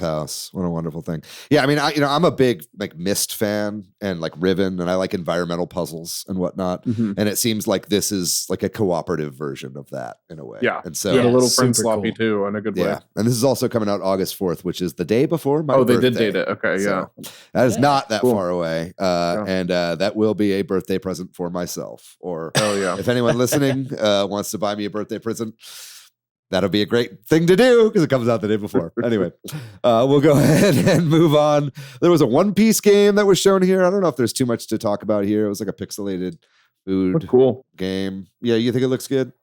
Yeah, I'm not huge into One Piece personally, but I thought that it looked solid. Interesting. Yeah, this one kind of went past my eyeballs. There was also a Pocopia DLC announced. And this is really interesting. This is a dub for Jordan. Jordan was like, we'll get Pokopia DLC in this direct. And I was like, nah, I think they'll save it for Pokemon Presents. And Jordan was totally right. The free DLC is coming soon, and that allows you to swim underwater. So you can like build underwater and stuff in the levels that already exist. And then there is a expansion pass, which is 3 tiers for $35, by the way, for the paid DLC for this game. That brings the total of the game's price up to $105 if you want the full experience, which I think is fucking absurd. But either way, it does seem like it adds a lot of content. There is a new city that is like an underwater city that you can build in. And it looks like there are going to be 2 more cities that are added afterwards, or I guess areas, right? Where you do all the one more area, and the other one, I think, just said new gameplay features. Oh, really? The other parts of the expansion pass? Expansion 2, I think, said like new gameplay features. Oh, okay. That's my bad. Okay, so that's even like, more ridiculous that it's $35. Yeah, a little bit. It was funny. During the direct, I was like, man, that's crazy. This is going to be $20, maybe 30. And then I look and it was like 35. And I was like, bro, does your greed know no bounds? Koei Tecmo, please cut me some slack here. But either way, Pokopia is already a very big game. And it's nice to see it expanding a little bit more. Are you still playing this game, Jeremy? I plan on getting back to it eventually, but there's been so much stuff coming out. I just really haven't been able to. I mean, I don't think it's going to slow down for the rest of the year. So who knows when you'll be able to get back to this game. But yeah, we'll move on to our next game. And I know this is one that you're really excited about, DCD, because this is Fire Emblem Fortune's Weave. We got a lot more gameplay shown here, which is very exciting to see. Not a lot more on like where it fits within the whole canon of Fire Emblem. I know that it does have Sothis in it. Kind of seems like it's a prequel, but Sothis also looks a lot older in this than she does in Three Houses. But what are your thoughts on this presentation of Fire Emblem Fortune's Weave? I think the gameplay looks awesome. The graphics, they're Fire Emblem graphics, but look a little bit better than some of the others. Yeah. I like that it feels more story driven than fan service as Engage was. I couldn't get through Engage because it was just so dumb.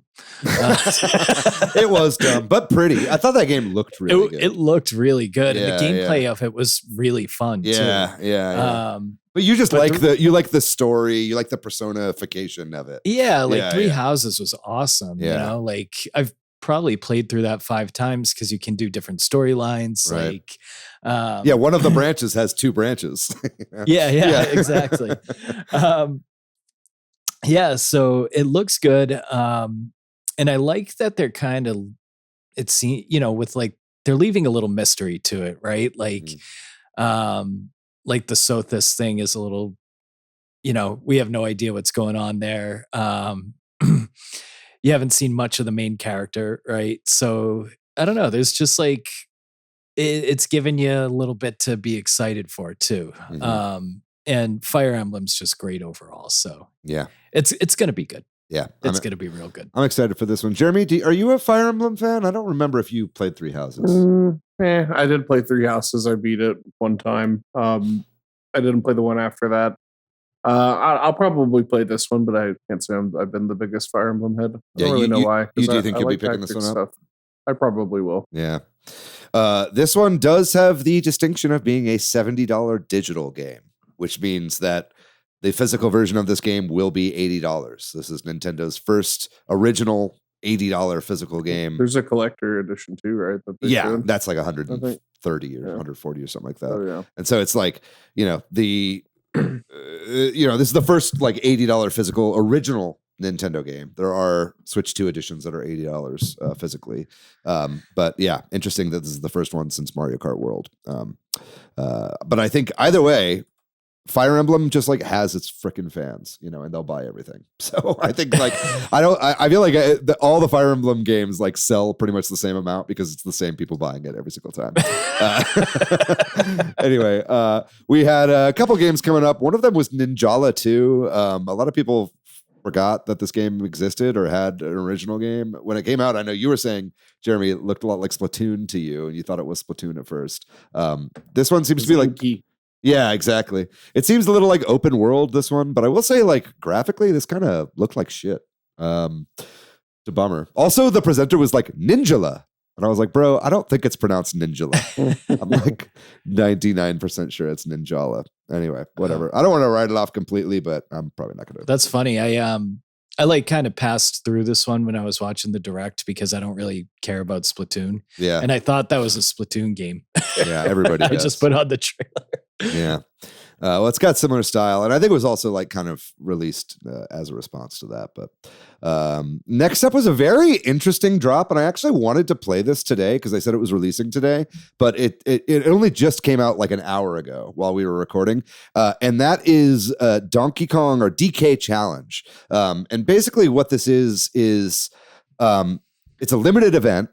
Which sucks, but it's not like an app like Super Mario Brothers 35, where that was like a game that they just like took away. And every day to this day, I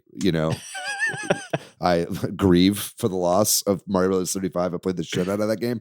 But this is more like a NSO, like kind of collection. So it's like basically within the NSO app, there will be a DK Challenge section, and then you open up the actual games on Nintendo Classics and play through Donkey Kong challenges to get like cards and whatnot. So I think this is actually a pretty cool thing. And I'm not actually that worried like some other people are about it being a limited event, because I do think that this is like Nintendo doing a weird version of achievements. You know what I mean? This is them being like, let's take a series that has all these games and have you do these like bespoke challenges in order to like get cards, kind of similar to how you get like trading cards on Steam or something like that, right? So I'm actually really excited to try this out, and I was kind of bummed when it wasn't available earlier today, but I'm definitely going to try this out and let you guys know in a future episode just kind of what I think about this. But it's available until I think September. It's going from today until sometime in September.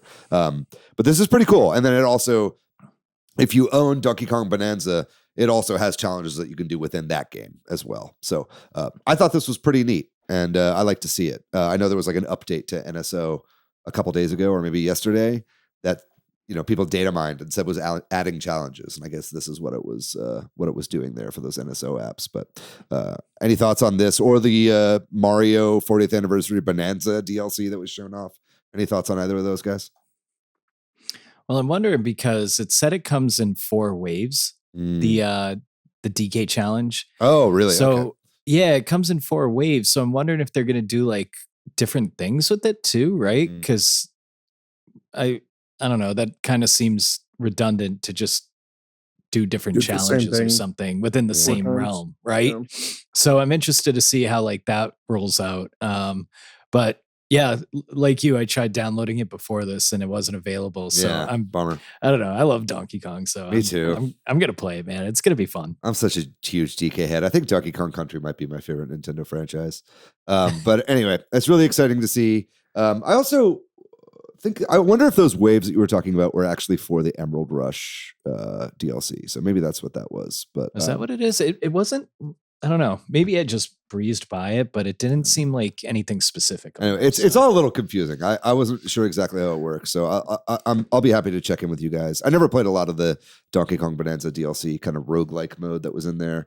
I know lots of people were addicted to getting all the trophies and everything like that, but I never really cared about that. There were a few games that were shown off next. One was the sequel to Vampire Survivors that's like Jujutsu Kaisen coded, which is very strange. It's made by the original. This looked awesome. Yeah, it's made by the original creators of Vampire Survivors, but this is called Jujutsu Kaisen Rumble Survivathon, which is an insane name. Awesome name. Okay, Jeremy's totally on board. This is like a battle royale version of Vampire Survivors, right? Yeah. What do you think about this? That's kind of what I gathered. I think it looks awesome, and they just put out that card game too, that like roguelike card Vampire game. Crawlers. Vampire Crawlers, and I'm pretty sure that was the dev too. It is. So they're really pumping it out. This came out of nowhere. This was something that I loved because one, did not see it coming at all. So I thought this was a pretty cool little surprise to come out. And then they dated it for this year, which will be cool. Hopefully the battle royale like PvP part is solid. I think they said it eventually it's like the top 2 people fight. So we'll see if it ends up being some like Kirby Air Ride type end of the match, like bullshit or something. But yeah, I think it looks cool. Love JJK. Yeah. Coming up next, there was kind of a few games that we're just going to go through really quick here, and that was Lords of the Fallen 2, a game I simply do not give a single fuck about. This is a Souls-like of sort, so it just kind of, I just don't care. After that was Lies of P Complete Edition, another Souls-like that I know a lot of people really loved that game. And so it's really great to see that it's coming to Switch 2. I'm happy for all the Souls-like fans, even if I do not count myself among them. And then after that was Devil May Cry 5 Devil Hunter Edition. And I know this right now has a pre-order discount. I think it's 25% off if you pre-order it right now. But that's more Capcom coming to the Switch 2 as well. Really great to see a lot of these third-party games coming and looking really great. I mean, I'm just surprised looking at all this stuff. I'm like, wow, these games look like their PS5 counterparts. Obviously, there's going to be some stuff in there that's changed and the resolution's going to take a hit. The frame rate's going to take a hit, but really amazing to be able to play these games portably. After this, we had Muramasa Revenant Blades. And this is something that I didn't really realize, but, this is Vanillaware, obviously. They've been doing a lot of stuff with Nintendo recently. But 2 games that were originally for the Wii, or maybe one of them was for the Wii. I'm not exactly sure. But I think the art style just looks phenomenal on this. It's like an action RPG that's done in a 2D side-scrolling style. I loved how this looked. And did either of you guys play Muramasa? No. Yeah. No, but it looked really cool. Yeah. Yeah. This is what I'm kind of interested in picking up, to be honest, just because I just love the look of that. I know they did, 22 Sentinels or 48 Sentinels or what was what was that game called? Talking about. Something Sentinels, Aegis Rim. Sentinel. Yeah. Aegis Rim. Same developer there, obviously, that did that. They also did a lot of stuff on the PSP as well. I think they did, was it Dragon's Crown? Something like that. Anyway. Next up, DCD, this one's for you. All 3 Xenoblade games, Xenoblade Chronicles 1, 2, and 3 are getting Switch 2 editions. They're being doled out over time. I think right now, one of the only shadow drops from this direct was Xenoblade Chronicles 1 Definitive Edition, Switch 2 edition, which is an insane name. But that is now out, and it makes the game 4K and 60 frames per second. Looks really nice to see these games running at 60 FPS on the Switch 2, 1080p in handheld. What do you think about kind of these 3 games finally getting updates? Oh, I'm the most excited for 2. Mm-hmm. I think 2 is two's my favorite Xenoblade game, as if you've listened to any of our Xenoblade podcasts that David didn't partake in. That's true. Yeah. 2 is my favorite out of the trilogy, right? And it was just like, that was the jankiest one by far. So I'm super excited for that. And I'll definitely replay that. They came out with the Switch edition of the first one, so I don't really feel the need to try it again with upgraded graphics, but 2 looks really good and 3 looks also very, very good too. Yeah. So that's just cool. It's a great way to get into replaying it again too. So not that I need to, but I will. I mean, Xenoblade Chronicles 2 was the first one released on the Switch, right? Because they released the first one, like the definitive edition, after. Am I right about that? It was released like maybe a month or 2 into the Switch 1 life cycle. So it was like brand new. They were still figuring out like how to make these games actually work on that console at that point. So it's definitely one that's needed the update more than anything.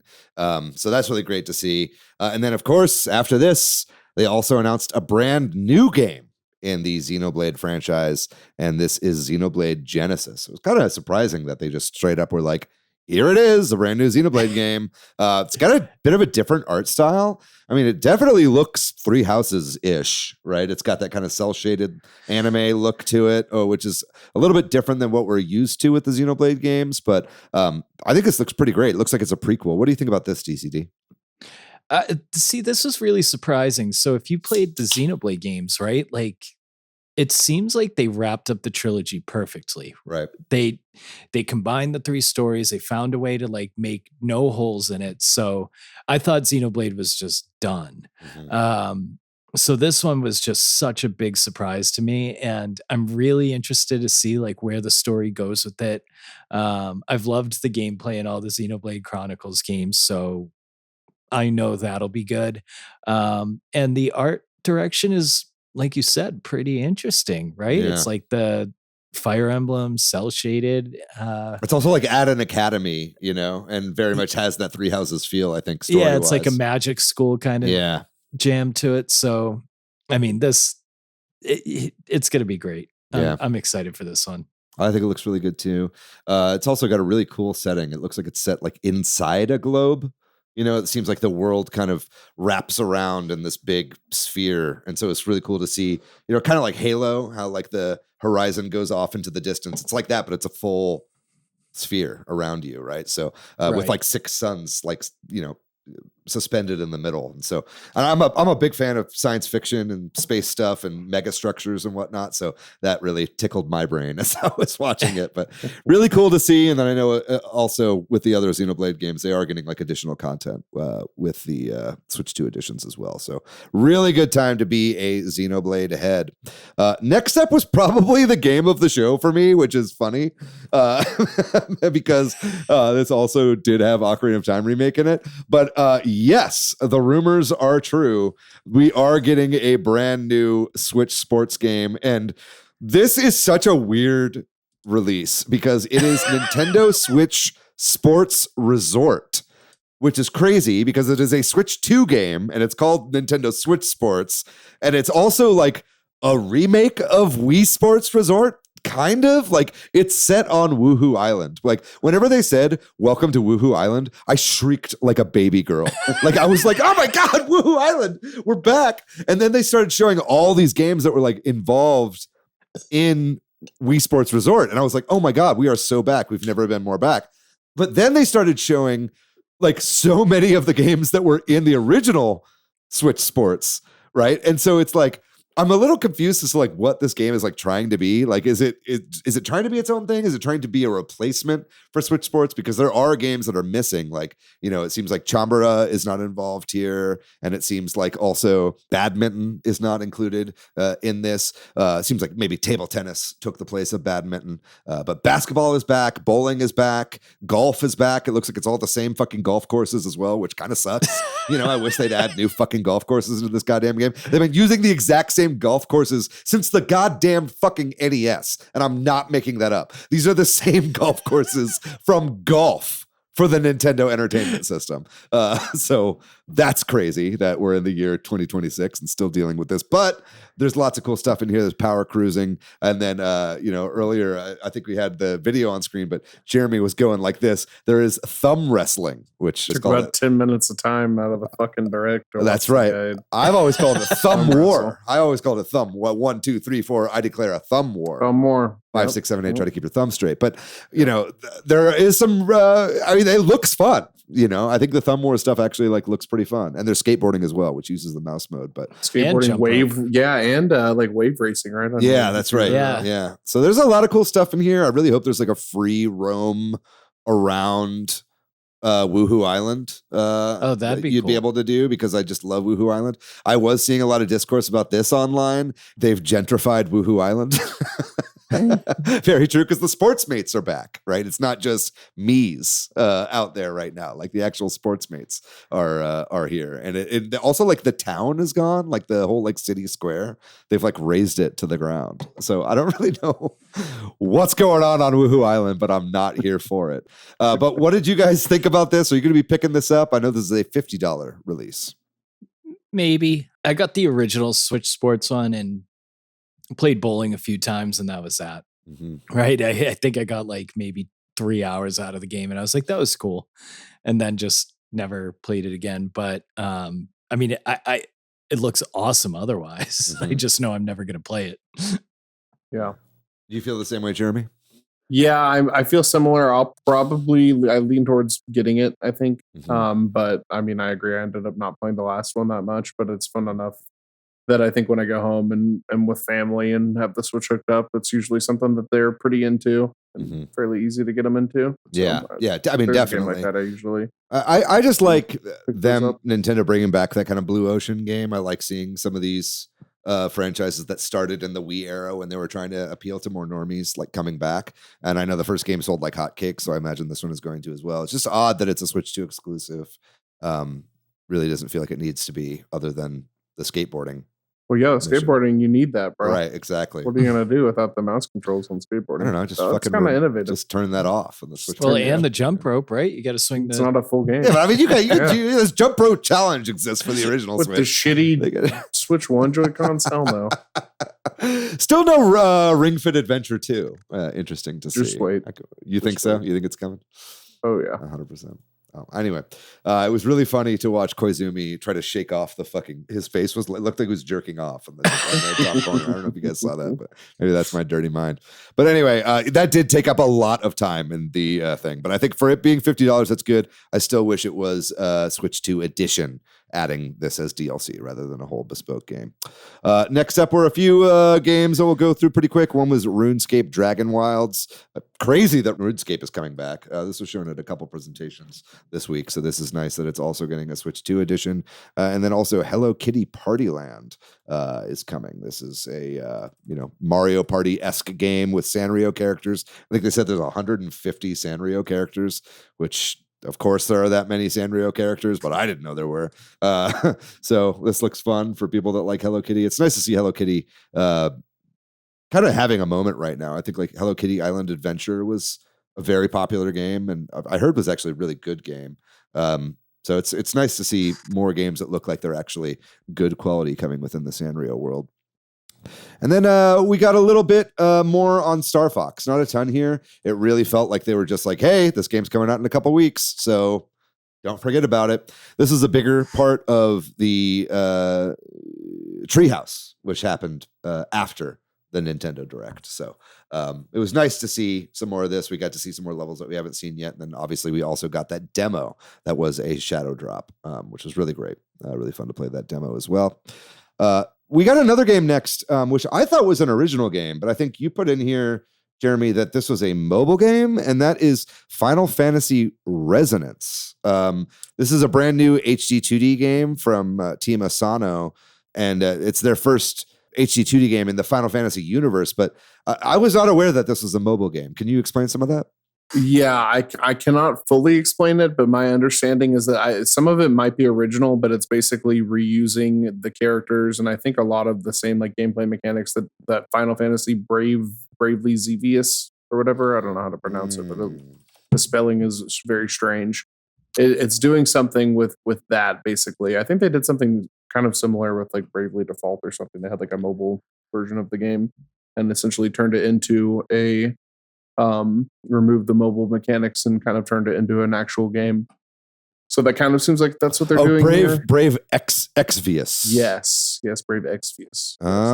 Okay, right. And so that was a bit of like a characters. That was like a crossover game, I suppose. I think so. I think that there's some like gacha mechanics in that where you can essentially like buy the summons. Like you saw Cloud in the trailer for this one where they like summon Cloud and shit. So like I think the gimmick is basically you can summon characters from all over the different Final Fantasy pantheon.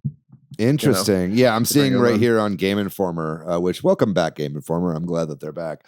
But you know, it does seem like yes, this is based on the story of Brave Exvius, and yeah, like you said, a lot of the same characters as well. But well, it looks a lot better. I'll tell you that much. It looked awesome. Yeah, it's like it started, and I was like, seriously underselling it. Yeah, the HD 2D style is getting better and better with every new game that they put out in this style. And I think this one looks the best out of any game that they've done so far. And it's cool that like, I feel like most people have not played that fucking mobile game or even know it exists. Right. Yeah, so like, this is great that they're able to like turn it into a full original thing. DCD, what did you think about this when you saw it? I know you're a huge Final Fantasy head. Yeah. So I played Brave Exvius. Oh, you did? Okay, cool. I did. Yeah. It was horrible. Right. And I mean, I don't really see the parallels, you know, the summoning old Final Fantasy characters. That's probably the only parallel. And that's like my worry with the game. It's like, do we really have to do the fan service or could we just do like a regular Final Fantasy game? Right. Like when they brought like Cloud and stuff like that. Yeah. Like why did we have to do that? Yeah. We don't. You know, there's summons throughout the entire Final Fantasy world. Why do we have to do this? But anyway, the thing I'm most excited about is them going back to their JRPG roots with Final Fantasy. It's been so long, dude. Since we've had like a proper like turn-based Final Fantasy. Yeah, it's like I'm playing Final Fantasy 6 to get my fix on it. And this just like looks super good. Like the HD 2D thing, when they're starting to use color in it now, right? Like Octopath is so dark and gloomy. Yeah, very like sepia toned, you know? Yeah, and it's like, I was kind of over it at that point, but I thought this looked really good. So this is one I'm super excited about. I think, you know, the gameplay looked fun. Like seeing the world map was cool. The airship flying over and everything like that. It's really cool to see this come back, and I can't wait to see what they do with like an actual JRPG style game. It's been so long since they've done one. And I do hope that like Team Asano is able to fuck around with the story and stuff like that. Because I think the one complaint I never hear about Team Asano games is that the writing is bad. You know what I mean? Right. Like that's the main thing that I think everybody really loves about like Octopath Traveler and stuff like that, right? So I think that that's exciting to see. I know Octopath Traveler 2, you know, had even more praise heaped on it for its story. So, right. So that's what really I great hope to see. with this game too is like, I hope it sells well. I hope it does well. And I hope it translates into like one of the mainline Final Fantasy games going back towards JRPG, and we see like a Expedition 33 type, you know, Final Fantasy game again. Yeah. Right? Like that's my hope and dream. Yeah, absolutely. Thanks for reminding me that we got no Expedition 33 in this goddamn direct.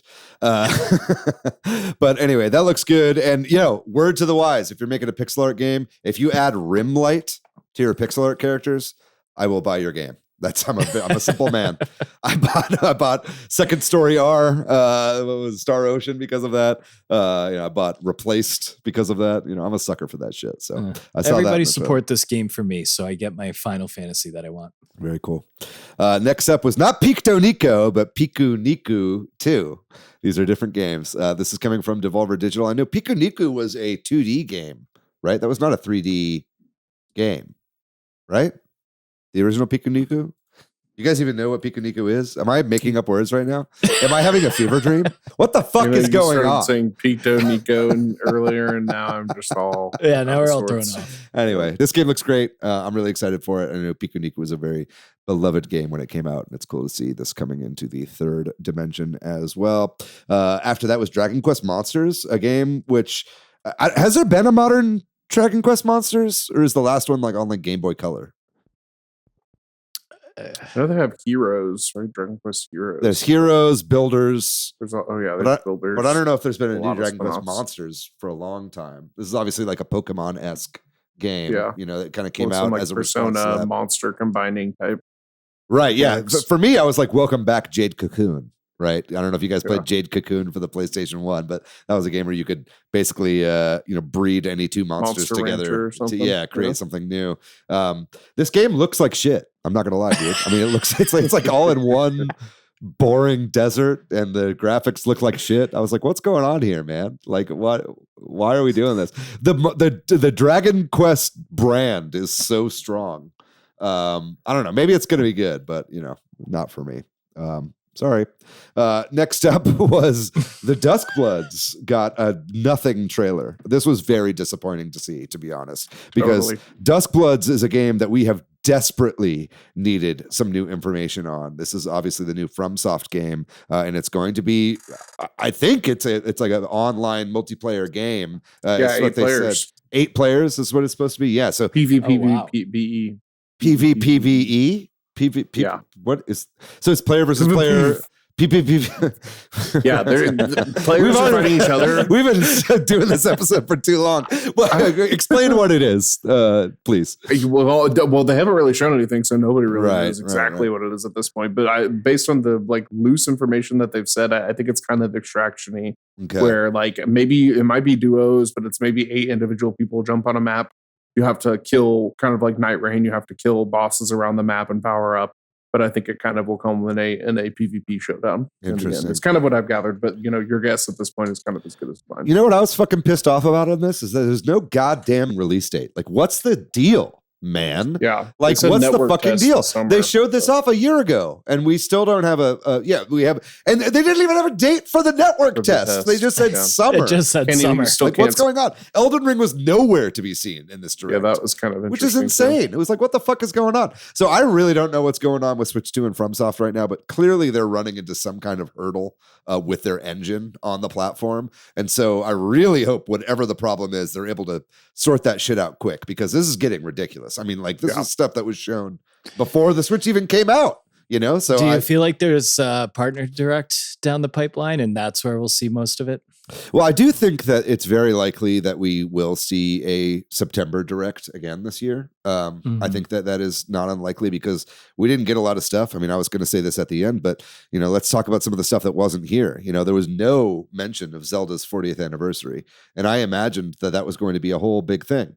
You know, but I do know that Mario's 40th anniversary was revealed at the September direct last year, right? So it would make sense that they're kind of waiting on that, I suppose.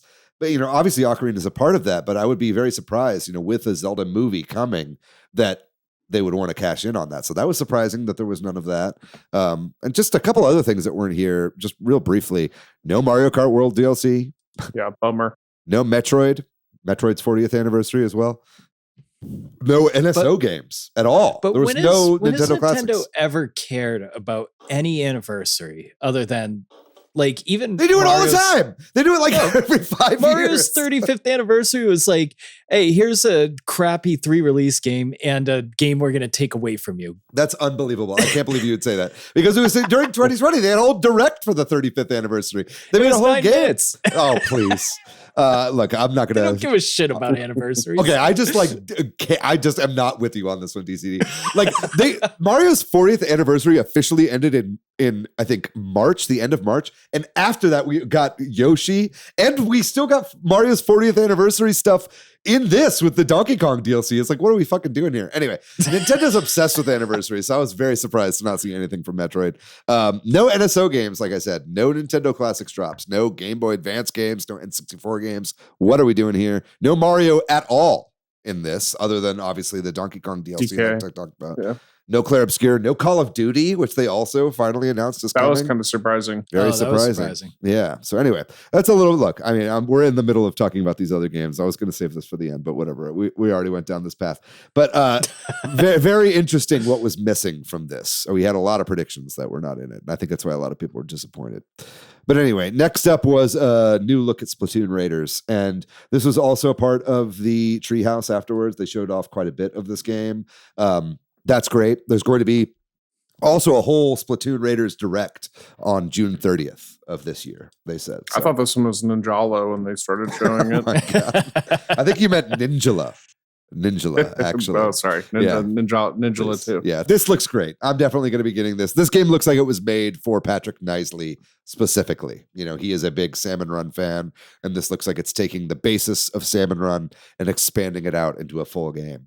So that's really, really cool to see. It's obviously single player focused, but you can play it cooperatively just like you could with Salmon Run. So it is PvE. I do know what that means, Jeremy. But yeah, do you guys, DCD, you said you don't give a fuck about Splatoon? Is that still hold? Couldn't care less. Really? What is it about the game that you just don't care about? I suck at it. Oh, okay. I don't It's know, not just fun. turn-based, so you're like, I'm not going to do it. Like, I've tried it and I'm like, this sucks. I don't know. It's okay. I feel you. What about you, Jeremy? You going to pick this up? Yeah, this is probably a day one for me. I got like an extraction shooter vibe from it, but maybe I didn't play enough Salmon Run to really understand the actual. Yeah. You know, No, I agree. whatever's going on. I'm getting a little bit of that as well. I'm interested. I think that they've shown a lot of this game, and I still don't really know exactly like what makes it unique. So I think I'm that here there's a for lot they can show at the direct that's going to be later this month. So Yeah, I'm pretty excited for that. And, you know, I just love the world of Splatoon. it's Switch 2 only, right? Yes, it is a Switch 2 exclusive. Okay. The only cool, Switch too. 1 game that they showed here, I mean, there were a couple like third-party ones, but the only real Switch 1 game exclusive that they showed here was Rhythm Heaven. It was right at the beginning. I was kind of hoping we'd get one more original Switch game because I have a Switch 1 voucher burning a hole in my pocket. And I guess I'm going to have to spend that on like fucking some game I don't really want that's been out for 5 years. But anyway, I feel like WarioWare was one of the last 3DS games, so that's kind of fitting that they got for them have them. Yeah, right. Yeah, that's good. WarioWare Gold was one of the final ones. Yeah. Anyway, so Splatoon Raiders looks great. I'm really excited for that. Up next was the game that everyone in the goddamn live stream chat was begging for the entire time, and that is Deltarune Chapter 5. I've never played any of the Deltarune games. I wasn't really an Undertale guy either. Did you play any of these, DCD? I know you're an RPG guy. Yeah, I really, really didn't like Undertale, so I never touched Deltarune. Yeah, I don't know. I thought it was so boring. Are you like anti-woke or something? Do you like hate? Do you hate gay people? I just I don't know. Do you hate autistic people, DCD? Is that what it is? It just wasn't fun. That's all. No, I'm fucking with you. No, I feel you. I mean, they're not really for me either. I mean, I love Earthbound, but it is. I mean, I'm just really happy. I know Deltarune has a ton of fans, and it's great to see that these games are coming out at a pretty decent clip. So that's really nice. Yeah, and it's it's really cool seeing people so fired up for them. I just don't get it. I'm it's never done anything for me, but it's so cool seeing people get fired up for these kind of indie games, Yeah, it's crazy. I mean, Toby Fox is like a fucking, he's like a celebrity in Japan. He hangs out with Sakurai all the time and shit like that. So he's definitely ascended from the, awkward loner solo indie dev into being kind of a superstar. So it's kind of cool to see. Right. But, next up was another Jordan W. This is one that he predicted, and I was like, it's not going to happen. And it totally happened. Metaphor Refantasio is coming to the Switch 2. Looks pretty slick, pretty sharp. It's a little crunchy, obviously, compared to the PS5, Xbox versions, but I think this is going to be right at home on the Switch 2. Did you play Metaphor, DCD? No, I didn't. I bought it and it's just on my backlog, but I never played it. What about you, Jeremy? Did you play this one? Yeah, I beat this one. It's a solid game. It's long, like any of the other Atlas RPGs, like Persona, But it was a really cool take on it. And the story really went some cool places. So if you haven't played it yet, definitely check it out if you're interested. Next up was Minecraft. At this point, when they showed Minecraft, I was like, "What are we doing here, man?" We're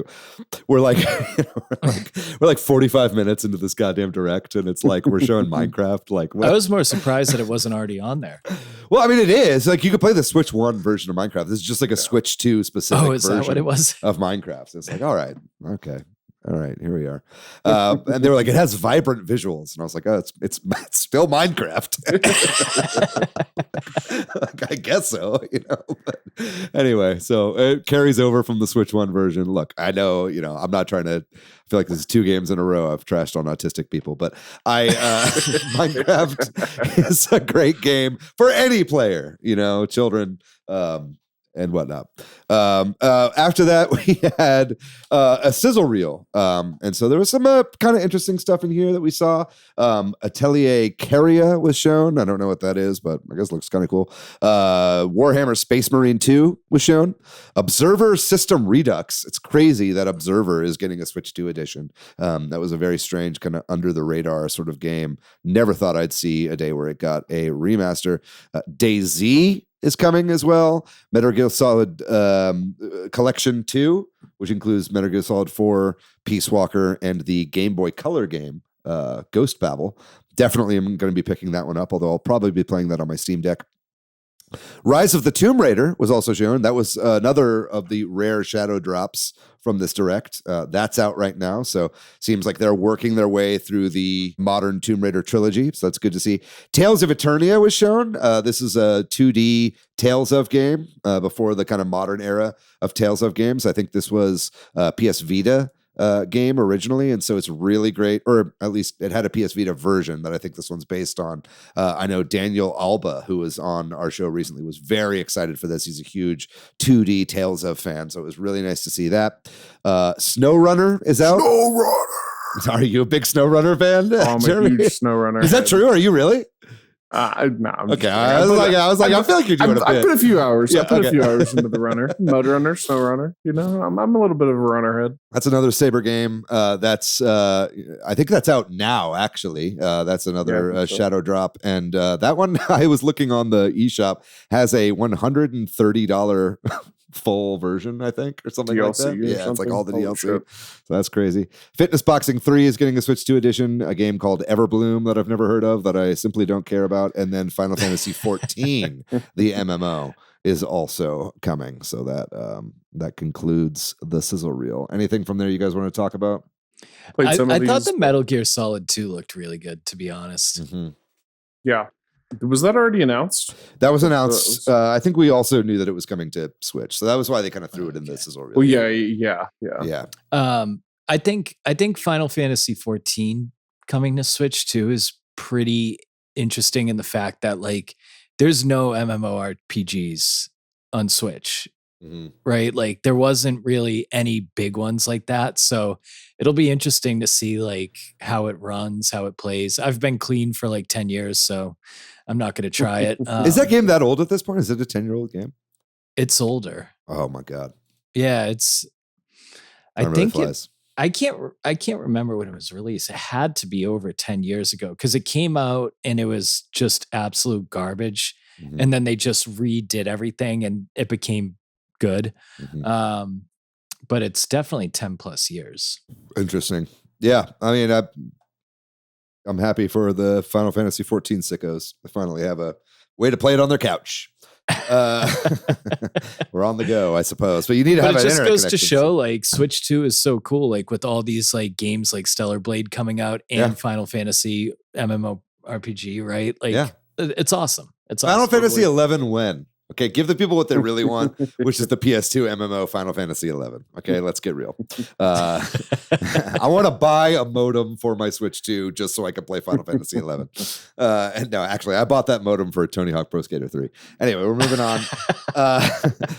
Kingdom Hearts. This is a prediction that I nailed, which I was happy about, and that is that the first 3 Kingdom Hearts games are getting a new collection, even though one already exists called Integra Masterpiece. This is a brand new version of Kingdom Hearts 1 through 3 that I think is coming to other platforms as well, but this is coming to Switch not as cloud versions. So the cloud versions of Kingdom Hearts 1 through 3 were removed from the eShop recently, and I suppose it was for this purpose. I don't know if they were removed for the Switch 1 as well. Maybe it was just Switch 2, but either way, this is coming out. I think it's $75 for the whole pack, which is quite a fucking lot, to be honest, for 3 old games. But a lot of game. It is a lot of game there, and it has all the side games and the 2.5s and the 1.8s and the whatever they're fucking called. So that's really great to see that that's all finally coming to the Switch 2, and you don't need that horrible cloud version in order to play it. But really nice. I know, I think Kingdom Hearts 1 and 2 would have totally worked on Switch 1, but it was 3 that was the problem. And so now they can finally put all 3 of them on here. And then I think the thing that surprised most people on this show was more gameplay reveal for Kingdom Hearts 4. I think people expected to see Kingdom Hearts 4 this Summer Game Fest season, but they did not think they would see it at the Nintendo Direct. Really interesting. I think this is the most gameplay we've seen so far of Kingdom Hearts 4. Jeremy, what do you think about what was shown here? I don't know. Gameplay, I think, is still kind of loose. I feel like they're just going to slap the UI like overlay on a lot of it. It definitely still, a lot of the trailer, like 90% of the trailer was like the same thing that they had shown during their reveal. But I completely agree. It blindsided me, and it was still awesome to see nonetheless. And they're coming to Switch 2, and I assume kind of like Final Fantasy 7 Remake 3 is going to be all platforms. I assume that means it'll probably be everything. I can only hope it'll be on PC also. Yeah, I mean, which Square is not fucking around with Switch 2. I imagine they said this is coming on release day, right? Yes, to Switch 2. Yeah. So that's really, really great to see. We still have only seen this one environment for this game, that like Shibuya Crossing. People think that they showed Star Wars during the reveal trailer, that you can kind of get like a glimpse of like a little bit of like the ATST basically. Okay, that would be cool. Because have they done Marvel? Really was Marvel in Kingdom Hearts 3? Nope. Okay, so this would be the first time. Well, they did have Big Hero 6, which is kind of technically Marvel, right? I think. But it was, it was like a they had, comic like, originally. Avengers. Yeah. Mhm. What do you think about this DCD? Are you a Kingdom Hearts fan? I've never played any of them. Really? It seems like it'd be right up your alley. Yeah, I don't know. I never played any of them. Yeah. I think when like Kingdom Hearts first came out, I was at an age where I was like, I don't want to play a game with Disney characters. You kidding me? And never played it. So then it just kind of passed by. So I do like that they're coming out with the 1 through 3 again, because I remember when they originally released it on the cloud version, people were saying it was just horrible. Like, just like borderline unplayable. That's something I hope stays in the past, is releasing games cloud version. Let's not ever do that again. We haven't seen it much lately, have we? I think the fad is over. I think that people are, Xbox still has their cloud infrastructure and whatnot, but it really feels like a lot of that's been, Luna died, Google Stadia died. Yeah, like I think Xbox is still holding on for dear life. I know PlayStation still has some of their cloud stuff, but I don't know anybody that does it. Now. GeForce Now is like the only one that is good. You know what I mean? So, I think Control was the only one I played that was cloud on Switch 1, and it was all right. It'd be great to see Control get a Switch 2 edition. That's native. I know if you had the Kingdom Hearts 1 through 3 cloud editions, you can just pay an upgrade fee to get the full versions here on Switch 2, which is nice. Cool. Good. Yeah. Good. Yeah. So they're not leaving everybody who did that totally in the dark. But anyway, that's enough of Kingdom Hearts. Let's move on to our last announcement. And as we kind of referenced at the top, I mean, I feel if Nate the Hate had not spoiled this one, this would have been a huge pop for everybody. But I think everybody saw this coming. And that is obviously, except for DCD, who we have on the show here. And that is obviously the Legend of Zelda Ocarina of Time remake. And I think, I knew this was coming, obviously, but I was like, I'm still excited. I'm still going to be excited because I'll get to see what the game is actually going to be like. And there was none of that. You know what I mean? Like this was a teaser that was made as if you'd never heard that there was an Ocarina of Time remake coming. You know what I mean? And so part of me thinks that Nintendo did this as a troll. You know what I mean? Yeah. Because this game was revealed by Nate like 3 months ago. You know what I mean? Like we've known about this. And not only that, it was rumored for a long time before that as well. Right? So it's like, I think Nintendo had every opportunity to showcase this game a lot more. And I think them not showing more than like one shot from this game of like Link sleeping in a bed was kind of like a fuck you to like Nate and like the other leakers. This kind of, to me, feels very much like that Star Fox thing where they're like, all right, well, fuck you. We're going to tell you the direct's coming like 10 minutes before it happens. Right. So that's how I read it personally. This is also another prediction of mine, was that like, they're going to hold back more on Zelda than I think a lot of people were thinking. But either way, it's very exciting. I think that Ocarina of Time is getting a remake. And, regardless of what you think about the graphic style, it's a lot more realistic than I was expecting. But it does look like it's going to be pretty hefty sort of remake. What do you guys think about Ocarina of Time remake finally being confirmed, not only to be coming to the Switch 2, but coming out this year in 2026? Yeah, I mean, I'm fucking stoked. Yeah. Definitely. Yeah, I was selfishly, I really hope this ends up in like a full-on Majora remake too, because I think that would be fucking awesome too. That would be so cool. And Majora with a realistic style would be terrifying. Totally. Yeah, and honestly, like they're doing Star Fox too, so I wonder if they're like, maybe they're cooking some sort of Mario 64 type remake too. Like it would be awesome to see some reimaginings. So you're all in on N64 remakes. If they can do it and land them, then yes, I'm in on it. Like I think that remakes definitely have huge ranges in quality, but like you look at something like Resident Evil 2 remake that takes the original game but like enhances it and just makes it feel modern in a way where it still works completely, but maintains its charm and like identity almost entirely. Like I think I trust Nintendo to do it.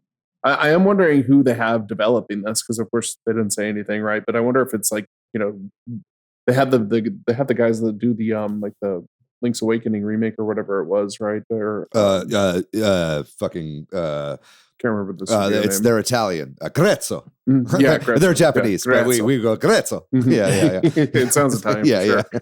It's I mean, there's Grezzo. no way It's Grezzo. them, right? That's how you pronounce it, but yeah. No, this is not them. No, Yeah. this reads to me like another Western studio. You know what I mean? Yeah. Because I don't think it's the Zelda team.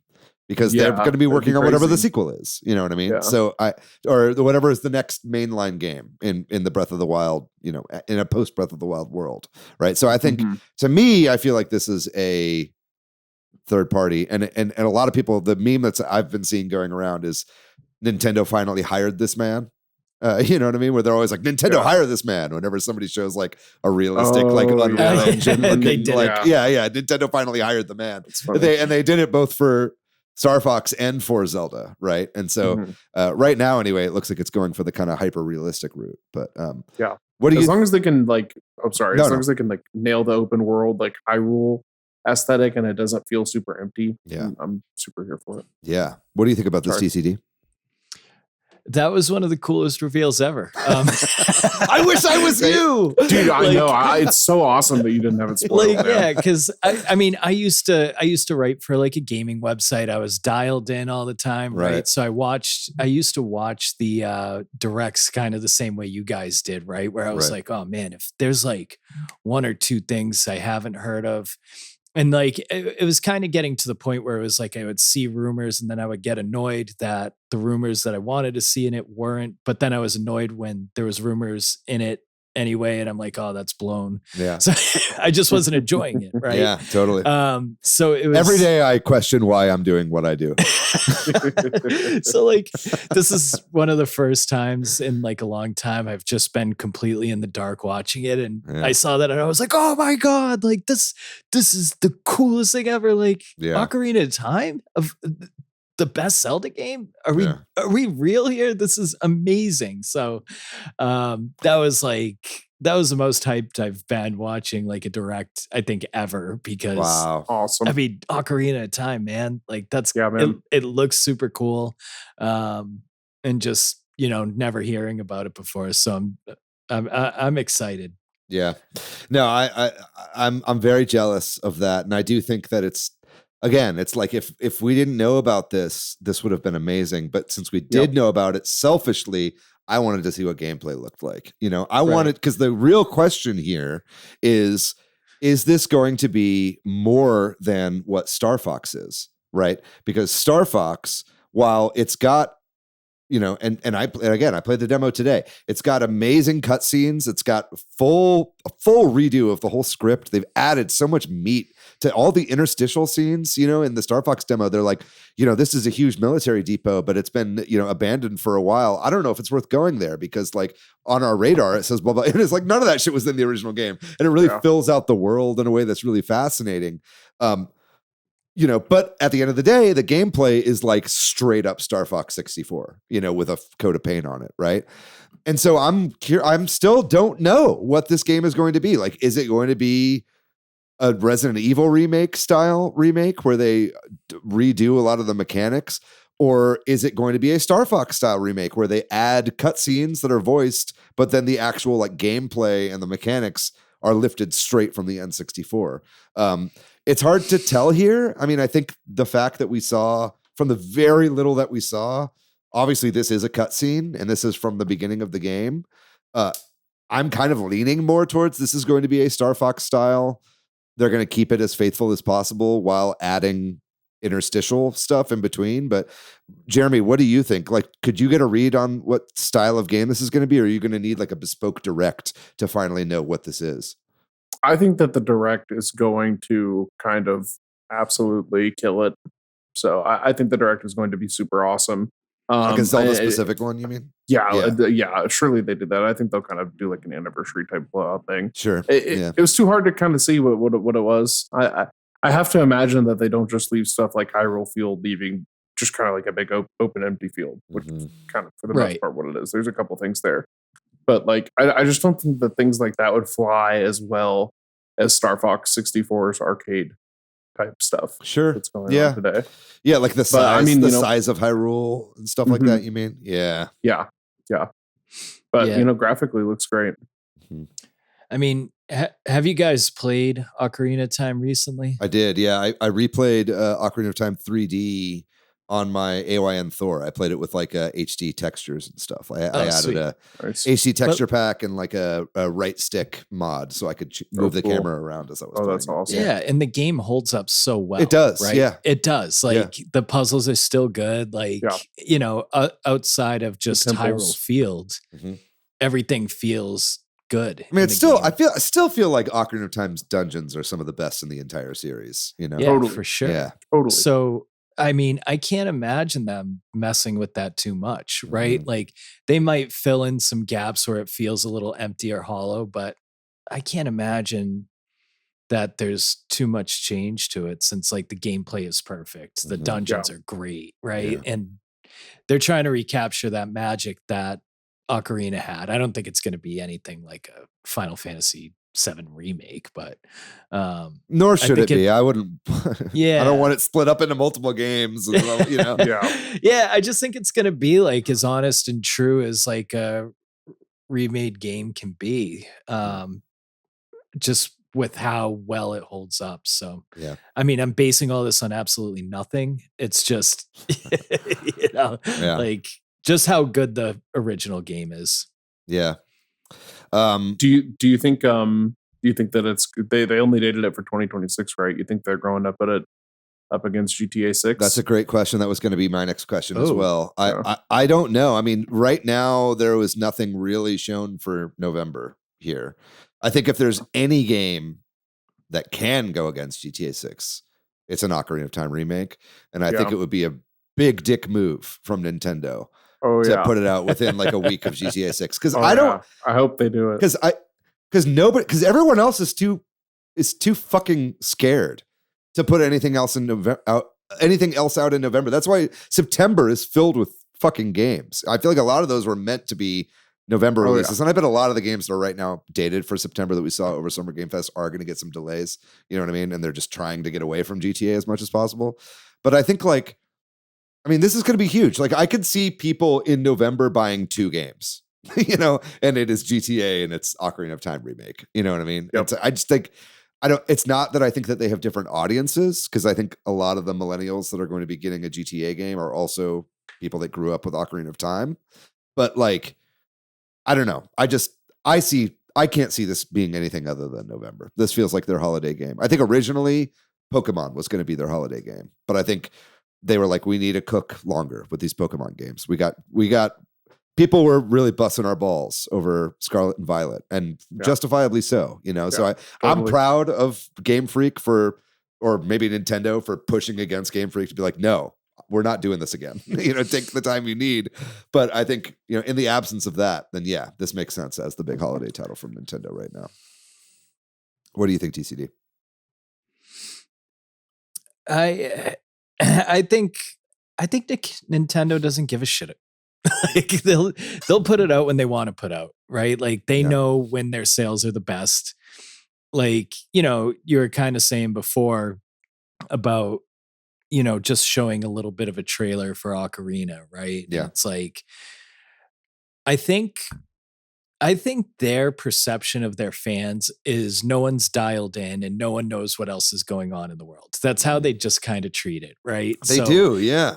Like, I mean, and to a point, they're kind of right. Like I sent Ocarina out to a bunch of my friends today and everyone's losing their mind because nobody had any idea.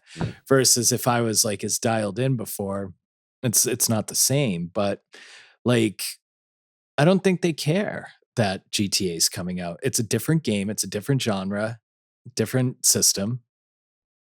They're just going to go toe to toe with it. Yeah. I hope they do. You know, the logo there had the like kind of Breath of the Wild look on it. And God, there's so many fucking questions I have about this remake. And I mean, maybe they're just, that's all they needed to do was they showed something and now I'd have to know more.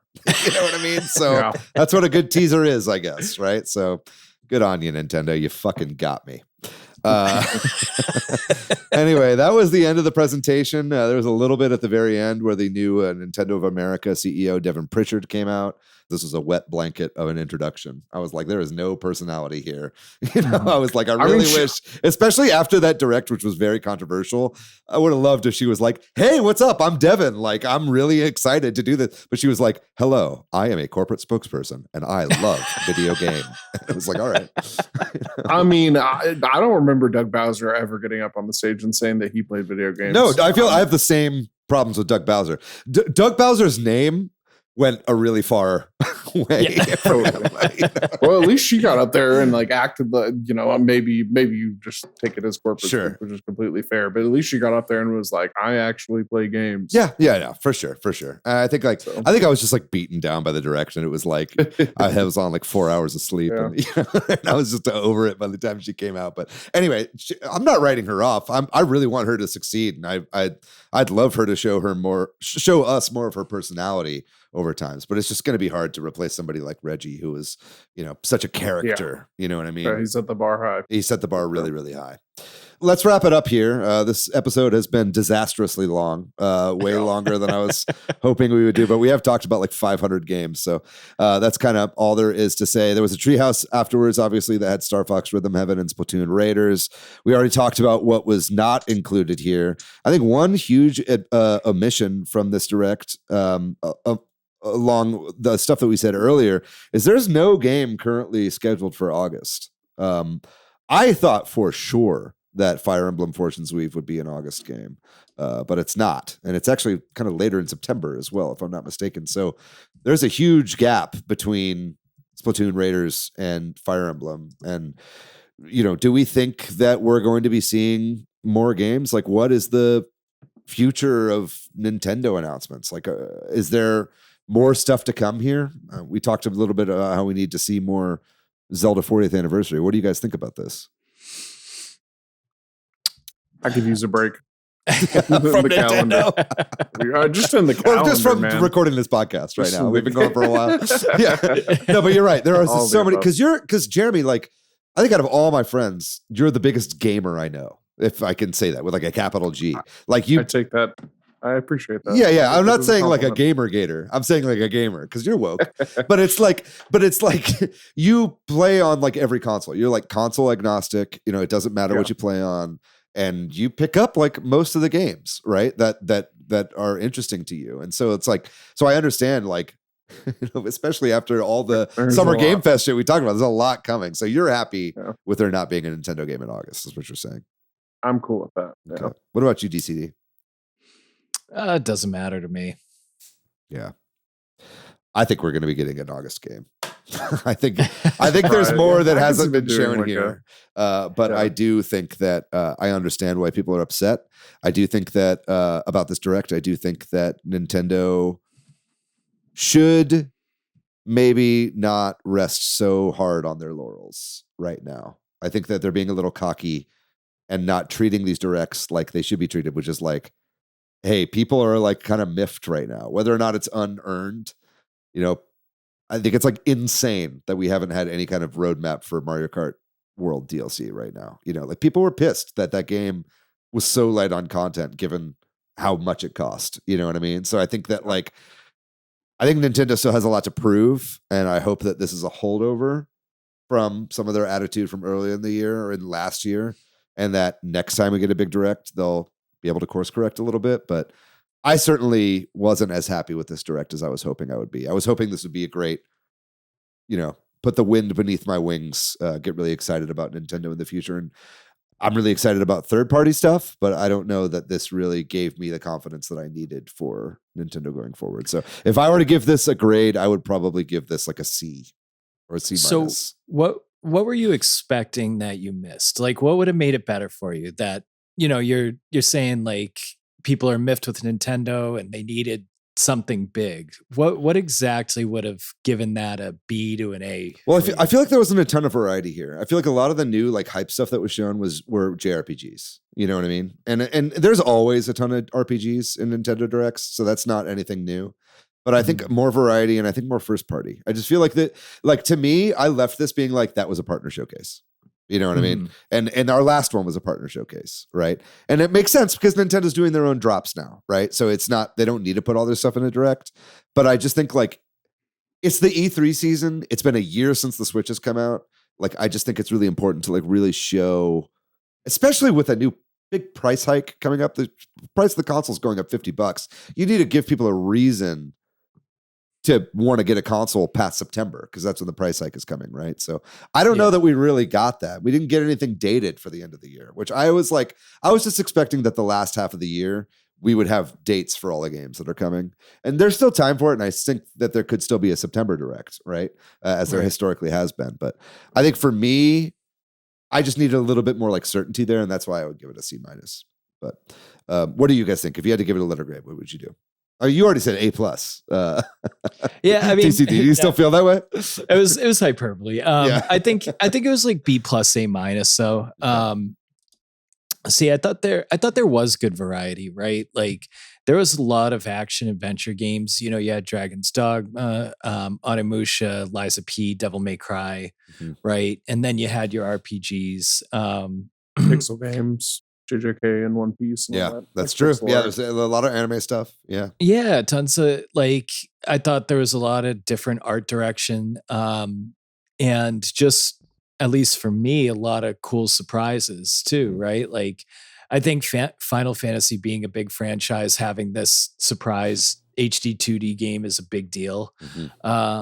You know, Ocarina of Time, obviously, that just was crazy for me. So I thought the variety was good. I thought the pacing was good. And, you know, the way I always kind of go into directs too is like knowing I'm never going to like more than 50% of the games, any directs. I'm just not that kind of gamer. You know what I mean? So true. It's like, if I walk out of this with like 6 or 7 games I really want to play, like that's a huge hit for me. You know, like nobody's going to like all 50 games that they show. Yeah, I agree. That's a good attitude to have. I should probably adopt that. Jeremy, if you had to give this a letter grade, what would you give this direct? I'm still sitting at like B. I'm surprised that you were so low, like C on it. But you know, I feel that. I think there was a lot of first party stuff. It just straight up was not stuff that I'm super interested in. Like Xenogears is just not a franchise I'm in. You know, unfortunately. Same thing with Fire Emblem, right? Like I respect them entirely, but it leaned heavily on the JRPG side of things, I thought, which is, you know, not too far out of the course. But I will say, maybe I'm going to bump it up from a C-. I'll give it a C. I think you're right. I think I was a little harsh on it. But Zelda just like kind of new Zelda remake, sorry, I should say, like just kind of bumps it up a couple. I think if Nate the Hate didn't exist, I would have given this a B. Our lives B+. would be better. Yeah, for sure. Probably. 100%. A little more happiness. Yeah, sure. Absolutely. Fuck that guy. No, I like Nate. Please come on the podcast. But anyway, what did you think, listener? Was this a disappointment for you, or were you very excited to see Zelda Ocarina of Time? Did you know that it was coming beforehand? Are you plugged in like the rest of us? If you're listening to this podcast, you probably are. But, you know, I'm curious what you thought about this direct. Please drop your grades in the comments below on the video version of this podcast over on YouTube. Like and subscribe while you're over there. But I think with all that out of the way, we're going to very quickly go into the last segment of the show, which is the games that we've been playing recently. So I have been playing a few games recently. I did play a bit of Mario Kart World recently online with A. Musel and Marth. So that was really great. I do like Mario Kart World, even if I don't love it like I love Mario Kart 8 Deluxe. I still think that's the best Mario Kart game of all time. But there's a lot of really cool stuff to do in Mario Kart World, and I really enjoy it. And I do think we will be getting DLC for that game. I just think it's going to be coming next year, and they're just holding that a little close to their chest, because there's a lot you got to do if you're going to add tracks to an open, contiguous world. I feel like there's a lot of rejiggering. Like another side world. Yeah, exactly. But I mean, that's a whole new game, basically. You know. You're right. Anyway, I think we'll see that next year. I did pick up Patapon 1+2 Replay. That was the kind of re-release of the first 2 Patapon games, or originally I think PSP games or they're PlayStation games. I'm not exactly sure, but that was on the eShop for like $4, and it was a mistake. It was like the price was like way too low. I think the cheapest that game had been before this was like $25. So it was like $4.70 or something like that for the Patapon game. So I jumped on that because I didn't get Cyberpunk when it was $17 when that was put up as a mistake, and I was kicking myself ever since that I didn't get it for so cheap. So I jumped on that. I haven't played it yet, but I'll hopefully have more to talk about that next week. And then the one game I really do want to talk about this week is a game that was released on itch.io, which was made literally for me. This is a game that was made specifically for David Michael Howe. And this game is called UFO 50 Nonograms. That's right. Some fucking pervert made a UFO 50 themed Picross game. And it is out right now for free on itch.io. And I picked this up and I put it on my Steam Deck, and I've already put like 7 hours into it. And it is just incredible. It's so polished. It's got Easter eggs from the entirety of UFO 50. It's done kind of, it's based, like the main game is sort of based on like Pilot Quest, which is one of the best games in UFO 50. And it's just, out of all the Picross games that I've played that aren't actually made by Jupiter, most of them usually have something about them that's really bad. The person who made this game is clearly a Jupiter fan and is a fan of the Jupiter Picross games, because a lot of the, quality of life stuff that are in those games that are missing from other Nonogram games are just totally here on display. And it's a fantastic game. If you have a PC, if you have any way to play it, and you are a Picross fan, definitely get this. If you are a UFO 50 fan, I think this is a great way to get into Picross, because it's so, it's such a great love letter to that game. And I think UFO 50 is one of the greatest games ever made. And it's just really great to see a lot of love for the series here. And obviously, a fucking slut for Picross. I lost my mind when I saw this. I basically came when I saw this, and I've been coming nonstop since I've bought this game. So yes, and I did say bought, even though the game is free. I gave the developer money. Anyway, what about you, Jeremy? What have you been playing recently? I will dedicate the entirety of my segment this week to the life of Destiny 2, one of the greatest games you were going to say that. Of all time. I just want to give a quick shout out to all the Guardians out there that have been along for the ride. If you have never played, or if you are, it's been a while, now's a great time to jump back in. They just did a huge major final update. Game is on sale for $25 for every single piece of content. Is it the collection? Is that what it's called? It's called Destiny 2 The Collection, right. I believe. It's $25 at least for the next week. That is so much fucking game right there. Go get it. If you've even thought about playing Destiny 2, jump in. Servers today reached higher, the all-time highs for the past 2 expansions. It's higher than it's been in 3 years, the highest. So people are jumping in. Now's a great time. Destiny 2 was a wild Really? ride. Do you think now is a good time if you've never played the game? Absolutely. You're not going to be overwhelmed with the amount of content? You might very much be a little overwhelmed, but you know what? I promise it's pretty easy to jump in and just start having fun at this point. Very cool. Well, that's great. I know you're itching to get back to playing more Destiny, so we'll try not to keep you too much longer, but thank you for that. Definitely, I know a lot of people are very sad that this is going to be the last update for that game, but I'm sure Destiny 3 is right around the corner. DCD, what have you been playing recently? And getting hyped for the World Cup, I've been playing FC 26. So if anybody else is playing that, give me a shout on the Discord. I would love to play. And I have been playing Final Fantasy VI. Just had the itch to play. One of my favorite games of all time. So I'm towards the end of that. I tried Monster Hunter Stories 3 and didn't love it. It was very slow. It really just didn't grab my attention the way the other ones did. So that's another game very similar to the new Xenoblade game that just looks like 3 houses. They all have that like cell shaded 3 houses look. But yeah. Yeah. So that was kind of a bummer. Maybe I'll try it again, but I'm kind of trying to find a new game to play now, like a single player game. And then you should play UFO 50 Nonograms.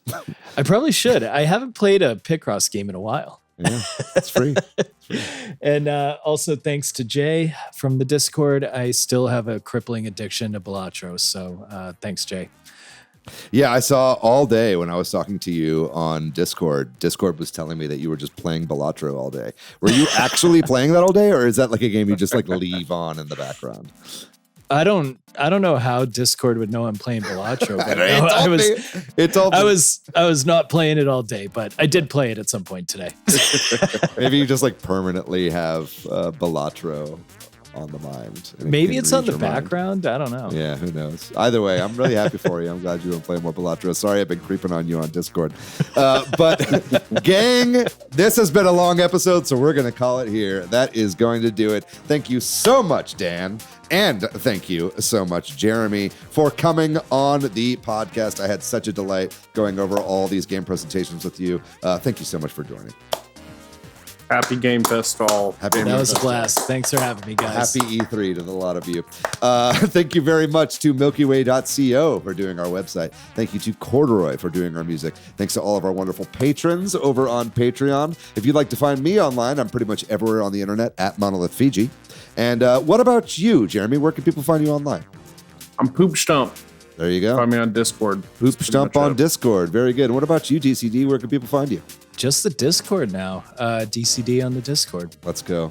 We love some unplugged men. Yeah. Who don't trust the modern oligarchs to run social media. Congratulations. If you'd like to find our show on social media, because we are cucks to the elite class, you can find us over at Switch Headz on Twitter and Blue Sky. We are at Super Switch Headz on Instagram, Facebook, and TikTok. We have a website that's switchheads.com.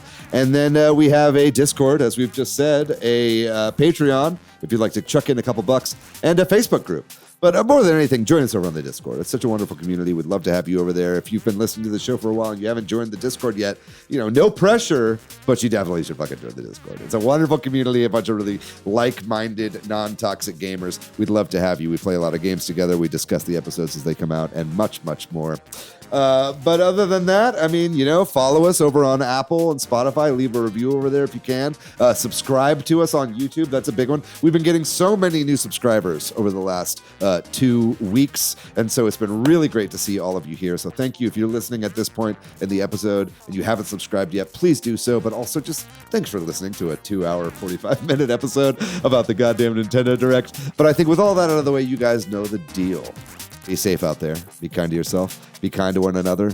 Write Nintendo and tell them we need to see more footage from Ocarina of Time ASAP. Fuck ICE. Free Palestine. We love you very much. We'll see you next week. Bye-bye.